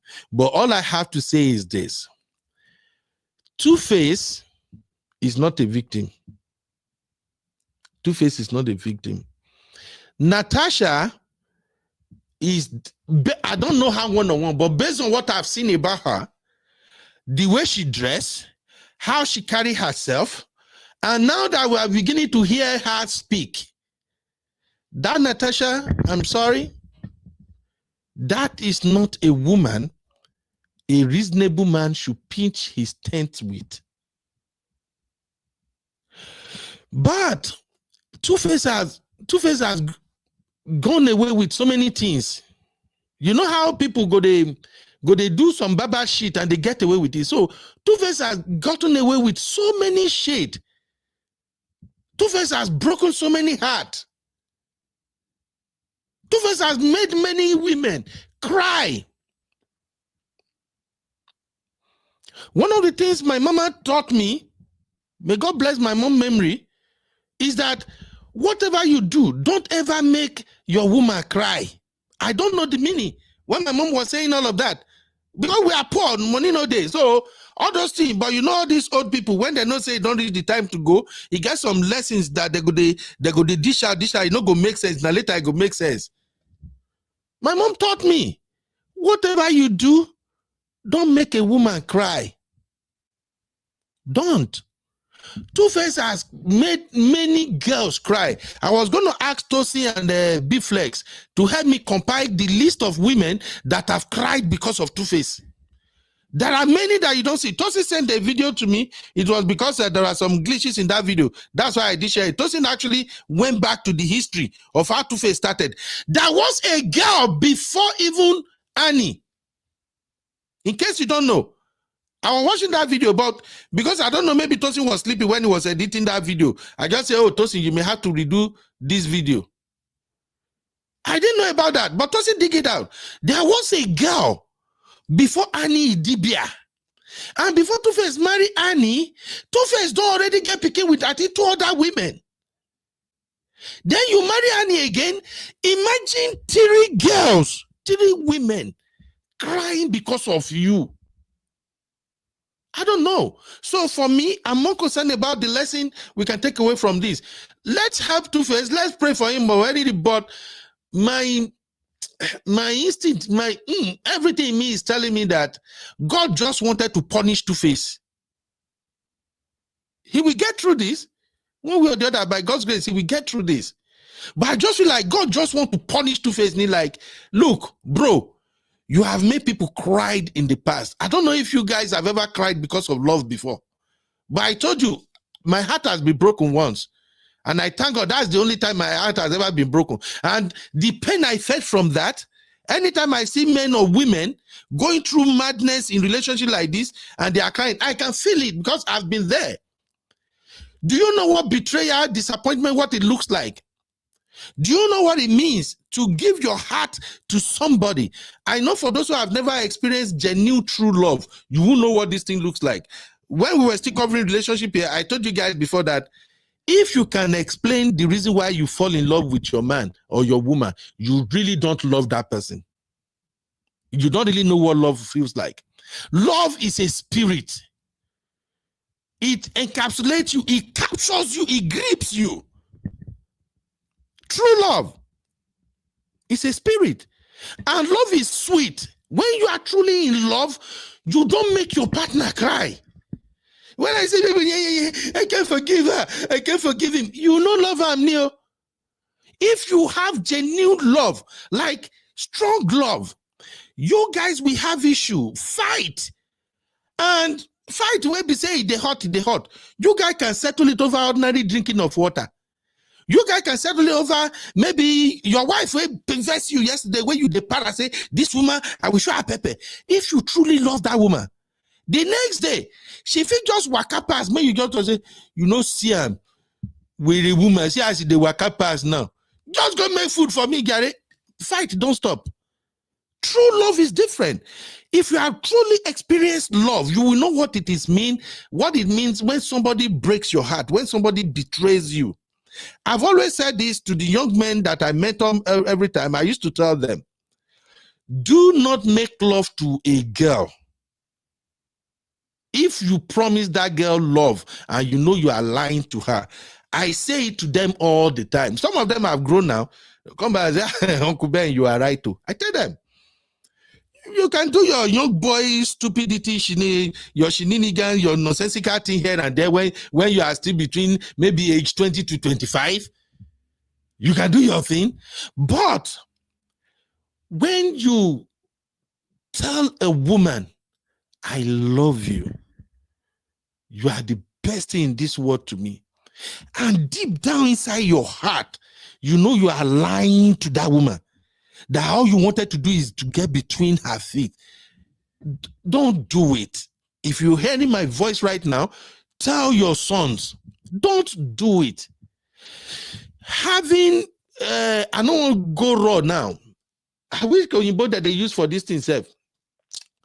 Like you say, having kerewa with a woman, it has spiritual undertone. When I go say, Ben, you don't come with a traditional thing. But I'm telling you, when the moment you naked, she naked, una enter each other, there are some spiritual undertone in it. Now, if you do not promise the woman love, or the man, you not promise her love, both of you are just stupid, you are just drunk, you just do your do, it's okay. But if somebody don't want to give herself to you, a girl don't want to offer herself to you, and you went the extra mile to convince her, to tell her, babe, God tells me you are my wife. You are the most beautiful thing to me in this world. Oh, if you are not in my life go crash. And then she open her legs, you enter. You do. After a while, me, I don't tire for that babe, Jerry. She dey form strong girl. Now, I just use her. Bro, you don't use her. There are some girls who, where sister Yinka and my Yoruba sister, where did they call that? Uncle Dayo, where did be a letter? I beg, help me. Sorry, comparable fact. I know you are here. I just wanted to quickly get this off my heart. Uncle Dayo, you know what do they call Eleda in? Is it soul? I think Eleda means your God, the God of the girl, or the God of the man, your creator, your creator. Exactly. Yeah. See, there are some girls so if you disappoint them, they no need to swear for you. They don't need to swear for you. You may go 5 years, you may go 10 years. Make everything they look sweet. Oh. The day that they are coming, we come back and catch up with you. You go Babalawo house, they're not gonna know when they do you. You go do night vigil, pastor go pray. They won't know what is happening to you. If God won't come punish you, after you don't lie to that girl, after you have used her and you move on, the guy no come find man again. Man come begin to use her. What hereby? So please, Tuface is suffering. I don't know. Nothing anybody can tell me. In this marriage that Tuface found himself, Natasha is the weapon fashioned against him. That girl is treating Tuface fuck up like there is no tomorrow. And every time I see Tuface come out to make one of these apology videos, it is always in the interest of protecting Natasha. Not even for his own sake. What I don't pass Gary, let us pray for Tuface, please. And I want to beg women, especially women. I know since we started this matter, I've been saying this, and they fight me all the time, but please, this one don't pass cruise now. Please, women, you guys should pray for Tuface. May bad thing not happen to us. I have seen women unalive their husband out of anger. There are some women, this is not Natasha, but I know many women like that are out there. There are some women that in that moment of craziness, in that moment of madness, nothing makes sense to them. They just want to hurt you. I'm telling you, I've seen many of them many times over. It's not like maybe they are stronger or anything, but you see that 1 minute, that 1 second of madness, that you piss them off, anything can happen. Go and check all the women that unalive their husband. It is within that 1 minute of madness that they do it. What I saw on Daddy Free's life, the way this guy was dragging phone with Tuface, some people even said that she slapped Tuface. Me, I don't know whether slap they involved, but I know they were dragging the phone together. That right there is a woman who don't pay attention to whatever is going on when she's mad and she's pissed. And remember, Tuface is married to a Nepo baby. Natasha is a Nepo baby, never known poverty baby. Nepo baby act mad, they act white, they don't care because many of them, they are used to being, how do I put it now? When they cause trouble, when they are in trouble, their parents usually bring them out of it. Police can arrest them. They don't sleep in jail. They get away with every freaky thing. You send your children with them to school. They bully your child. You call police now, like nothing is happening. So Nepo baby, they usually grew up getting away with almost everything. They get away with almost everything. That is who Tuface end up marrying now. This girl, we do whatever she wants to Tuface. I swear to God, Tuface don't have what it takes to say, oh, she's going to pay for it. They're not born in Papa well. The girl family now, did you see any of them on social media? You see any of them come out to condemn what she's doing? I hear that Edo State House of Assembly said they want to hear from her. She disgraced them, whatever. That is bullshit. What is Edo State House of Assembly business with marriage or something? Is that the matter at hand right now? But did you hear anybody from the girl's family come out to say, oh, the behavior we saw on that at the free show, that is not our daughter? I was even expecting the family to come out and use postpartum as an excuse for that behavior. Nobody come out. What does that tell you? If she on her life Tuface, well, Dagbe, nothing will happen to her. Nepo baby get away with every freaky thing. That's my take. Pray for Tuface, I beg. Tuface is going through it right now. And then I told you guys on the yesterday or which day, I said, hey, Abby, you are the one I'm going to really enter one shokoto with this one. I told you guys that I saw Annie. That Annie is kind of, how did they say this thing now? Annie was shading Tuface. When I say, no, Ben, that is not shade. She's not shade. I saw Annie posted another video today. Make I show now real quick, man, I know verse. I'm done with my rant anyway. This is Annie. See Annie. Hear the audio. Like this. Like I went to bed like this and I woke up like this. I still have some makeup on my face from last night's shoot. I didn't get home till about 3 a.m.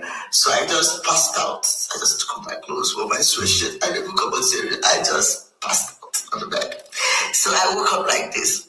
So ignore the makeup face. Makeup not good. Ignore it, but look at my. Forget that shit. That is Annie right there, trying to shade Tuface.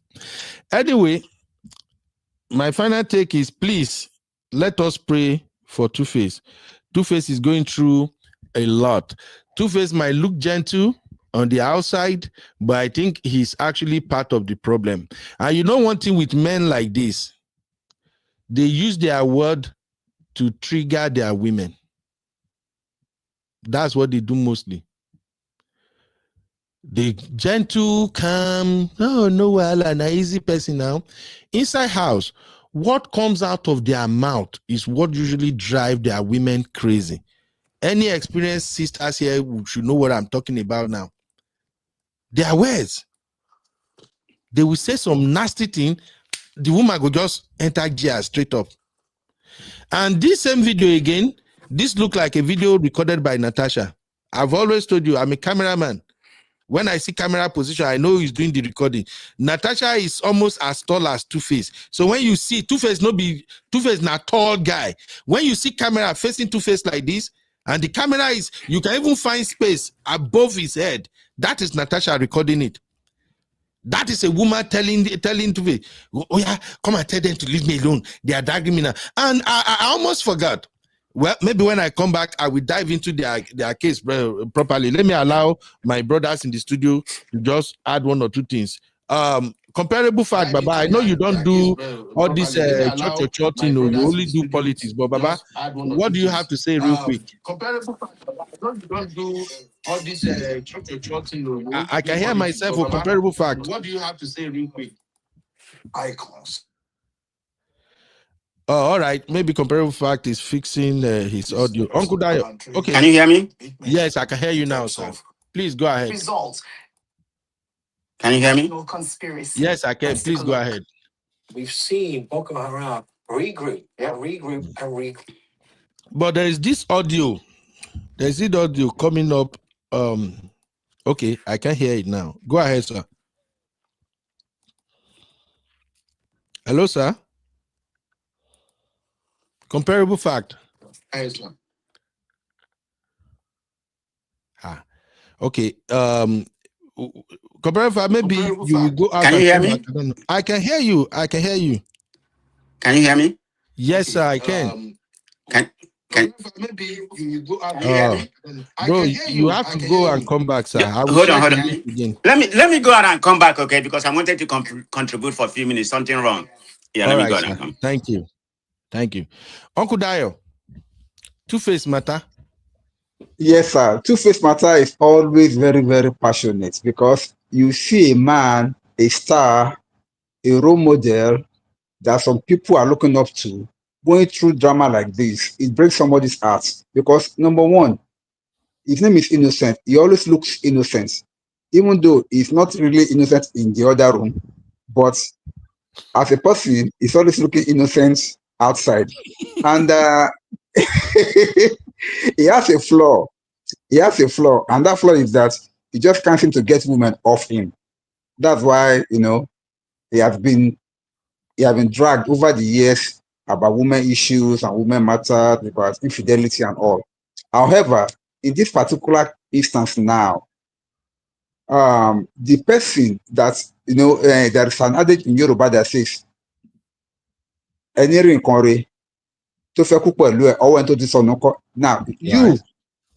you that saw something on the floor and you pick it and you want to go and die with it, what about the person that lost that thing? So basically, Natasha snatched Tuface, so to say, from someone, and now she's going all the way with him. But the major problem here is that Uncle Dio, no vessel. I don't think Natasha snatched Tuface.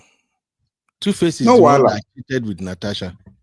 Why? No, whatever I think, both of them are guilty. Now the thing is this: ever since that union has started, up till now, she has been like a bodyguard to Tuface. Anywhere the guy went, anywhere the guy is going, anywhere, they even call him on stage. I saw a video this afternoon. They were calling Tuface to come on stage at a show, at an event. Now that you know, maybe to come and speak or maybe to come and deliver a special number or whatever. You know that as they were inviting Tuface to come on the stage, Natasha have to follow him. It was that bad. So irritating, eh? It was that bad. Irritating. So I was like, what's going on here? What's going on? You cannot even leave him alone for 1 minute. You've not allowed him to do. Now, how many records has Tuface released ever since he met with this woman? How many tracks has he released? I don't know of any. Because when you're not mentally composed, you cannot write good songs. You cannot even do what you're supposed to do as a man. And this woman is all over him, dragging. That's why I agree with you when you said that we should pray for him. We should not only pray for him because of this. Uncle Dio, your phone is breaking the network. Hey, Nigeria, my fatherland. Some people, a woman can make you and a woman can marry you. Yeah. If you're lucky and a woman makes you, fine. But if you fall on the other side of the divide, only God can save you. Now, Tuface seems to be falling on the other side of the divide now. This woman may marry him for life. And God forbid, the same thing that is happening to Burna Boy. a woman can make you or a woman can marry you. Because of a mistake with a lady also on the show, you see, we also what happened to him. And you have said something which I want to reiterate. The fact that if you are a man, please desist from taking advantage of women. I beg you. I've shared my own personal story. Uncle Dayo. Never you take advantage of women. And that has been my guiding principle in life. I will not, you would rather be the one that will take advantage of me, rather for me to take advantage of you as a woman. But some men take it as fun. In fact, they take it as clout. They are always going out there. To them, it's like what do I call it? It's like a crown on their head. Oh, I've gotten that one. They will do everything possible. Yes, sir. Can you hear me? Yes, we can hear you, Uncle Dayo. Comparable factors. Hello? Yeah, we can hear you. Uncle Dayo, finally, your network don't catch up with you, Uncle Dayo. Uncle D, your network. Okay, I'm here now. Can you hear me? Yes, we can hear you, sir. Sorry about that. So, can you hear me now? Yes, we can hear you. We can Sorry hear about that. Where is the delay coming from to real long? Everything is just wrong with this country. God will help us. Amen. Now, you should remember Tuface enough. I don't want to wake up one morning and hear that Tuface has died.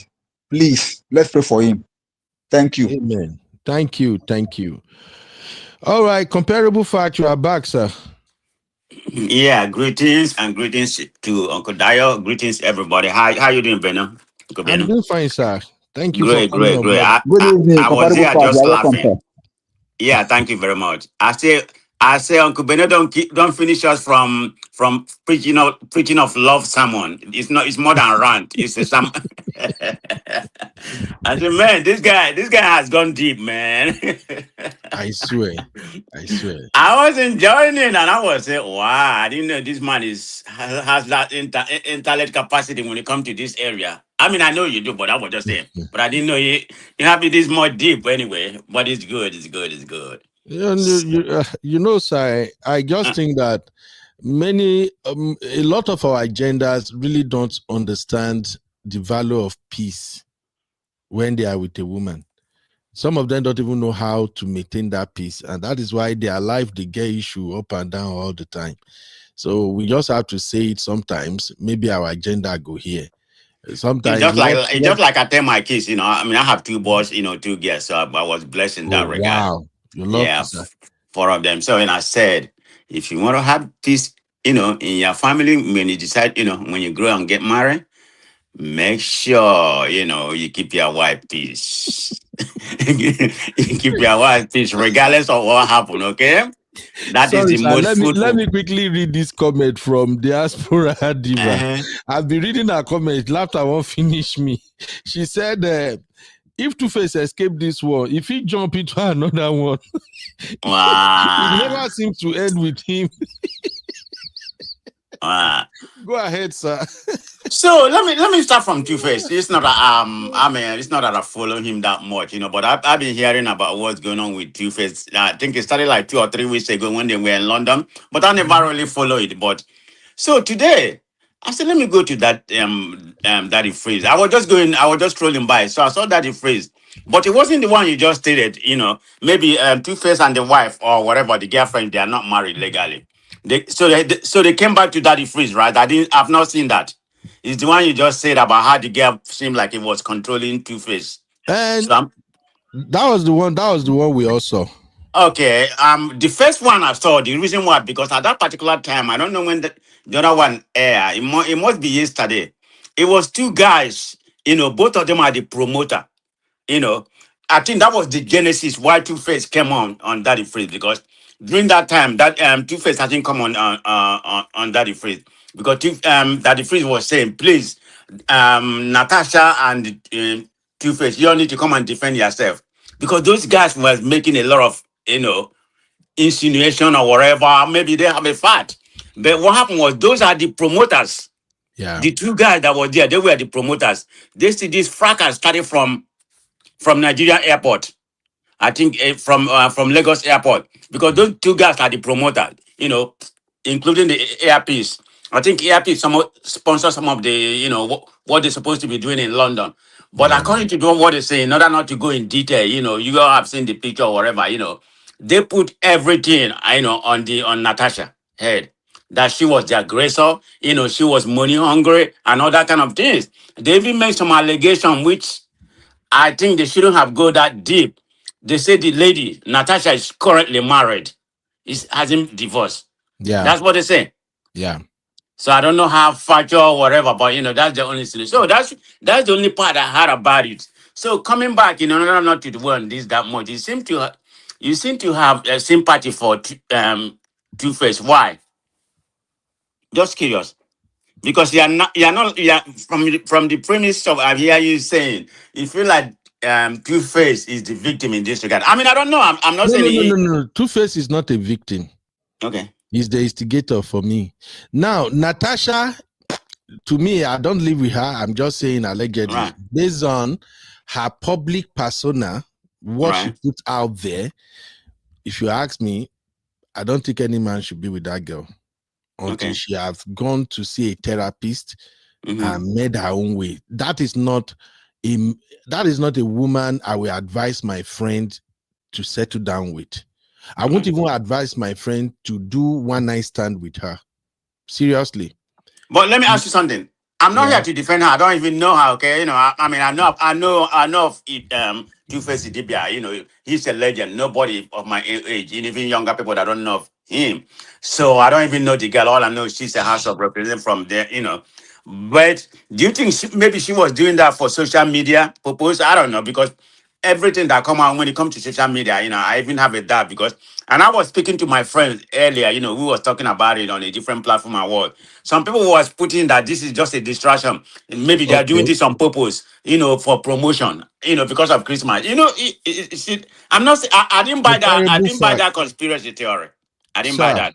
Yeah. Watch this video. Tell me anything you observe. Are you seeing the video?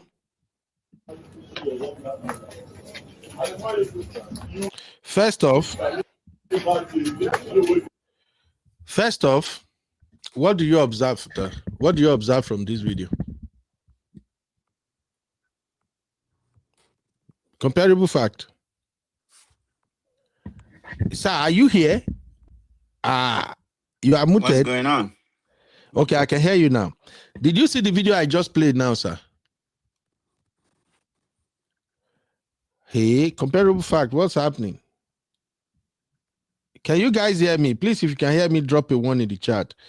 Let me know whether the problem is coming from my angle or maybe it's from my guest. If you can hear me, drop a 1 in the chat, please. We can hear you, Uncle Ben. We can hear you. Okay, thank you, sir. I don't know, maybe it's Mr. Comparable's network. Uncle Daya, while we are waiting for Mr. Comparable, please watch this video and tell me what you make of this.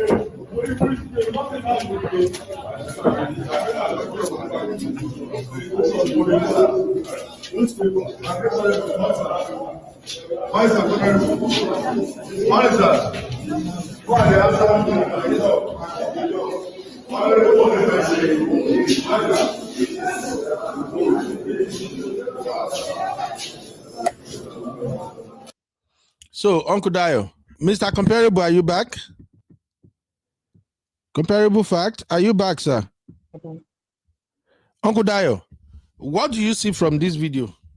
Yeah, I can hear you. I can hear you, but I don't know what's going on with my phone. Okay, I can hear you. I can hear you now. Do you see the video I'm playing, sir? Yeah, I can hear you. I can hear you, but I don't know what's going on with my phone. Oh, Uncle Dio has fixed his phone problem. He don't. Yeah, I can see it. Wow, look at how she look. Look at how she's walking and everything. Okay, what does that tell you, sir? Yeah, I can see it. Wow, look at how she look. Look at how she's walking and everything. Okay, what does that tell you, sir? Yeah, I can see it. Wow, look at how she's walking. Comparable. Your audio is really doing shaggy today, oh, bros. But anyway, because we got to go, I'll just wait for you to come back. Uncle Dio, what's your impression from this one video? There are hundreds of videos out there. Let's just go by this one video first. What are your impressions? Anybody in the chat, tell me, what do you observe? Yeah, Go ahead, sir. number one, I see arrogance. I see masculinity, and I see something called defiance. Because the way she walks, the way she carries herself, everything shows that. In fact, it's like all these girls that they call tomboys. Mm-hmm. It get behaving like a man. It get trying to be like a man, walk like a man, and all. So it's like she's a tomboy, and to me, there's nothing feminine. I mean, there's no feminine. I mean, there is nothing feminine about him. I mean, about her at all. She's just being masculine. That's all. And to me, that's a put off. I don't know. Anyway, everybody have what they are looking for in a woman. This kind of woman can never attract me for a second. I'm sorry. Okay. That's the point I'm making, and I'm glad that people are seeing it too. Shout out to Bami. Bami say control freak. Alabi, is that Alabi? Alabi say a confident lady. Okay, now here we go. And Mjo said Natasha is an Agbiru area boy. That, and she works as hard as those people, man. Basically, what I'm just seeing from all our videos and other thing is that the behavior is not normal. Let's just call it what it is. You can't be a honorable, a lady for that matter. There's a reason why they always say act like a lady. Act like a lady. It's not, you don't have to walk like this to prove that you are hardcore. There are many sisters out here, beautiful, sexy sisters. Go dare them. Go try them. May they show you craze. You no go believe, say that sexy, fantastic looking woman with you no go know say that she they do you craze. You don't have to behave like this. So for me, I don't know her. I'm just saying based on what she put out there. If a boy come to me now and say, Uncle Ben, you see this lady, yeah, I'm in love with her. I will tell that boy, run for your life. She wear dark shades all the time. I get it. Women wear dark shade, maybe depending on if it's sunning outside or what they have on. These guys wear dark shade even at night. And then I started seeing videos of her and Tuface at a party. The way she sit, even that Tuface Musa, let's call it what it is. Look, let's call it what it is. We just love Tuface, ni. Tuface is not a seasoned guy. I'm sorry. He's not a seasoned guy. Tuface don't even know how to act like a man. At 50 years old, Tuface is still acting like a boy, like a child, a baby boy. I saw one video, maybe after I be show you, when I come back, I will go through all of that. I saw the way she usually sit with Tuface at events. She go there behind, come put her hand around Tuface. That is creepy as shit. Men are the one who usually sit like that. Uncle Dayo, Abimokparo, we men, we are the one who, even if we want to like cuddle or something, men are usually the one that will be behind and then you wrap your hands around your woman. It's funny, sexy. But I've seen like 2 videos or 2 pictures now. Natasha will be the one. Too. Now she go open. Natasha go open her leg wide. She go open her leg wide. Tuface go there in the middle. She will wrap her hand around Tuface.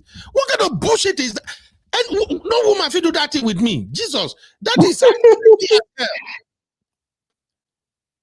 yeah. For those who don't understand what that means, I don't know if you now see one video that was making a round, I think earlier this year or last year. It's like a skit where women go enter kitchen, maybe the husband, they do something, they'll just turn the husband around, they go leave the husband up, put her on top the kitchen island.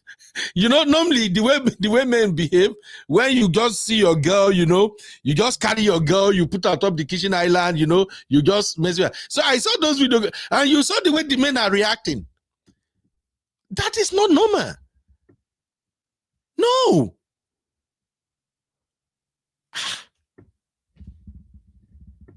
I don't know.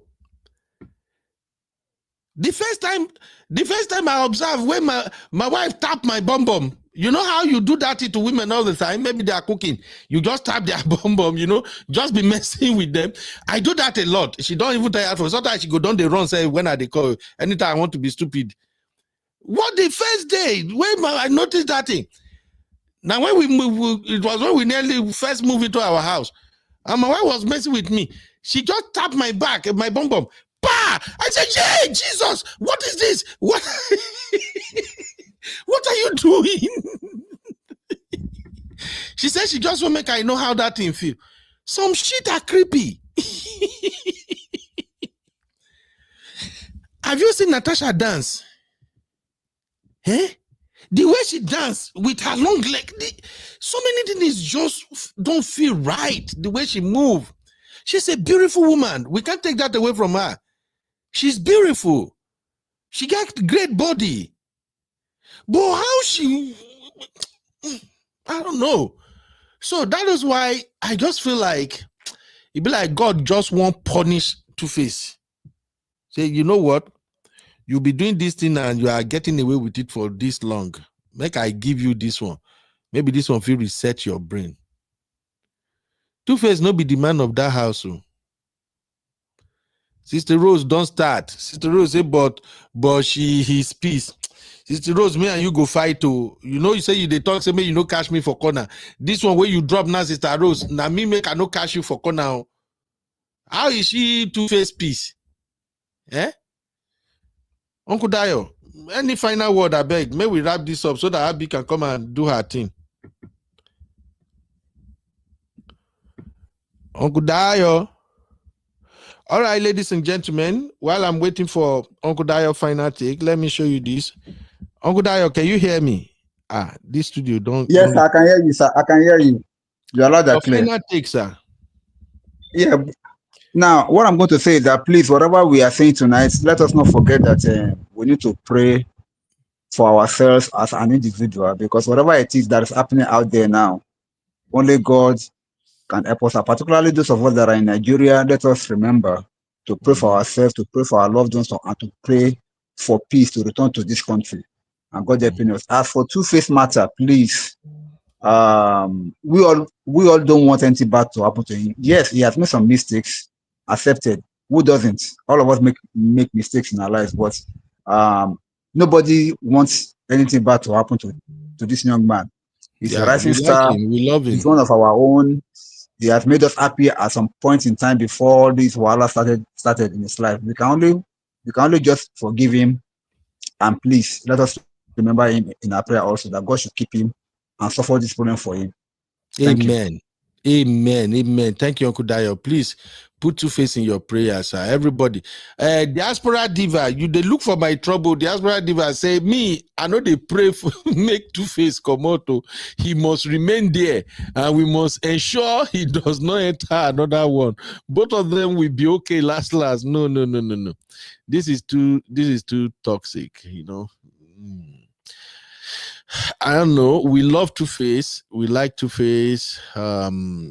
Tuface, you have this appearance of a very humble man, you know, gentle guy, handsome dude, you know, easygoing. But this one, we ain't go dig himself. So this one big. No. This is too big. And the way that Natasha is yelling and shouting, that is a typical behavior of a market woman.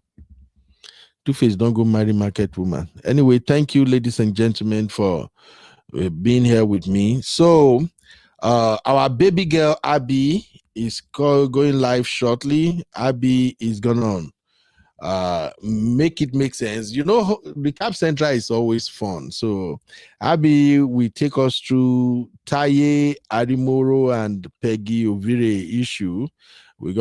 Abby will help us understand Nollywood, the injustice and fame and feud. And also, talking about Tuface, Abby is going to dive into these. Abby, what is wrong with you now, this girl? So Abby is gonna do an update on Tuface Idibia, Jempa Ned. Abby, which one is Jempa? This is another time, Abby. You got to explain this to us. Jempa Ned, and of course, Burna Boy. So please, I don't know whoever is Abby guest today or co-hosting with Abby, but I can promise you that this is going to be hot. This is going to be super, super hot. So immediately after this show, Abby is coming live. So ladies and gentlemen, let's show up and have fun together. Today is December 3rd, in case if you forget. 2025 don't they finish. So forget, even if you know achieve all your dream or you set out to accomplish this year, please find time to enjoy. Now December we day. If you day work, put your AirPods or earpiece on, enjoy the show, laugh. Okay, this year my goal was I was gonna become a billionaire this year. But my God, we still do it anyway. I get fit. So even though that billion never show, I still find time to laugh, you know. So join our next show. Sister Mary, the Wahala, that should be Shitting Cow. Shitting Cow get many pages. She said that Tuface is not happy and he needs to take a break and address the situation. She is not a stable person and most likely needs medication. Absolutely. That's why I'm saying everybody should pray now. If you no pray, I pray make any bad thing no happen to Tuface. Something happened to Tuface and you now come online and you want to be showing for me this thing, we go fight too. Let us forget whatever Tuface has done. Let us pray and rescue Tuface, please. Tuface is going through a lot, and a lot is going through Tuface. Now, after Abby's show, I'm still coming back. My next show is going to be on the nature of the friendship between Daddy Freeze and Tuface. You don't want to miss that. I've been seeing a lot of conversation about Daddy Freeze, and I think it's time we dive into that. A lot of people don't know who are their true friends. So if you want to hear more about that, join me after Abby, and then I will expatiate on that. Daddy Freeze is not Tuface's friend. Please, everybody. Daddy Freeze is nobody's freaky friend. As far as I'm concerned, the only friend Daddy Freeze has got so far is that UK pastor. What's his name? That is the only friend Daddy Freeze get to. That is the only friend. You know, when you say, show me your friend and I'll tell you who you are. That dude has been the only person that the Freeze have never brought his matter to for dragging. Every other person, he will bring their matter and on the same show, he'll be telling them, he's my friend, we work together, he's a nice person. Bimbo, what do you want to say? Tell me something, Bimbo. And then after Bimbo, hey, Uche, my man, what do you think about it? You know, this person, he's my friend, he's a nice person. Daddy Freeze will literally go live 1 full week. He go live like 3-4 times in a day. On matter where concern people when he call, say, he be friend. Daddy Freeze is no freaky body's friend. So if you want us to talk about friendship and how you can identify true friends after Abby show, please join me, ladies and gentlemen. Now I got to go before Abby kick my butt out of this studio. Abby, baby girl, over to you now. Let me pack my load and leave this studio. Anyway, can I even call this one political roundtable or political versus celebrity roundtable? I don't know whatever we did today, but I just know we did something. I'll see you guys in the next one. Please join my Abby. Who is your guest? Make I ask before I come on here. Who's your guest, Mama? Or you not get guest today? You know it's recap. Let me just say this, please. Abby show, Abby job is to just come up here and help us make some of these matter make sense. Okay. You know, Abby is a very, very good storyteller. So Abby is to come and just dissect the whole thing, walk us through it. Now, if Abby shared the link for people to call in, please let us appreciate that gesture. Let us always remember that it's our show. It is our show. It is her time. And by bringing people on, she still has to be the one who is in charge of our show, okay? But ideally, the way Abby structured the show is just for her to come, tell us the story, read comment, and then invite whoever is going to be her partner to gist or something, okay? So if she allows us to put mouth, we go put mouth. I just say make I talk that one. So I'll see you guys shortly. Thank you, ladies and gentlemen, for at least listening to my rant today again. So since today is not a political roundtable per se, let me just exit with this one. Bye, guys. See you shortly.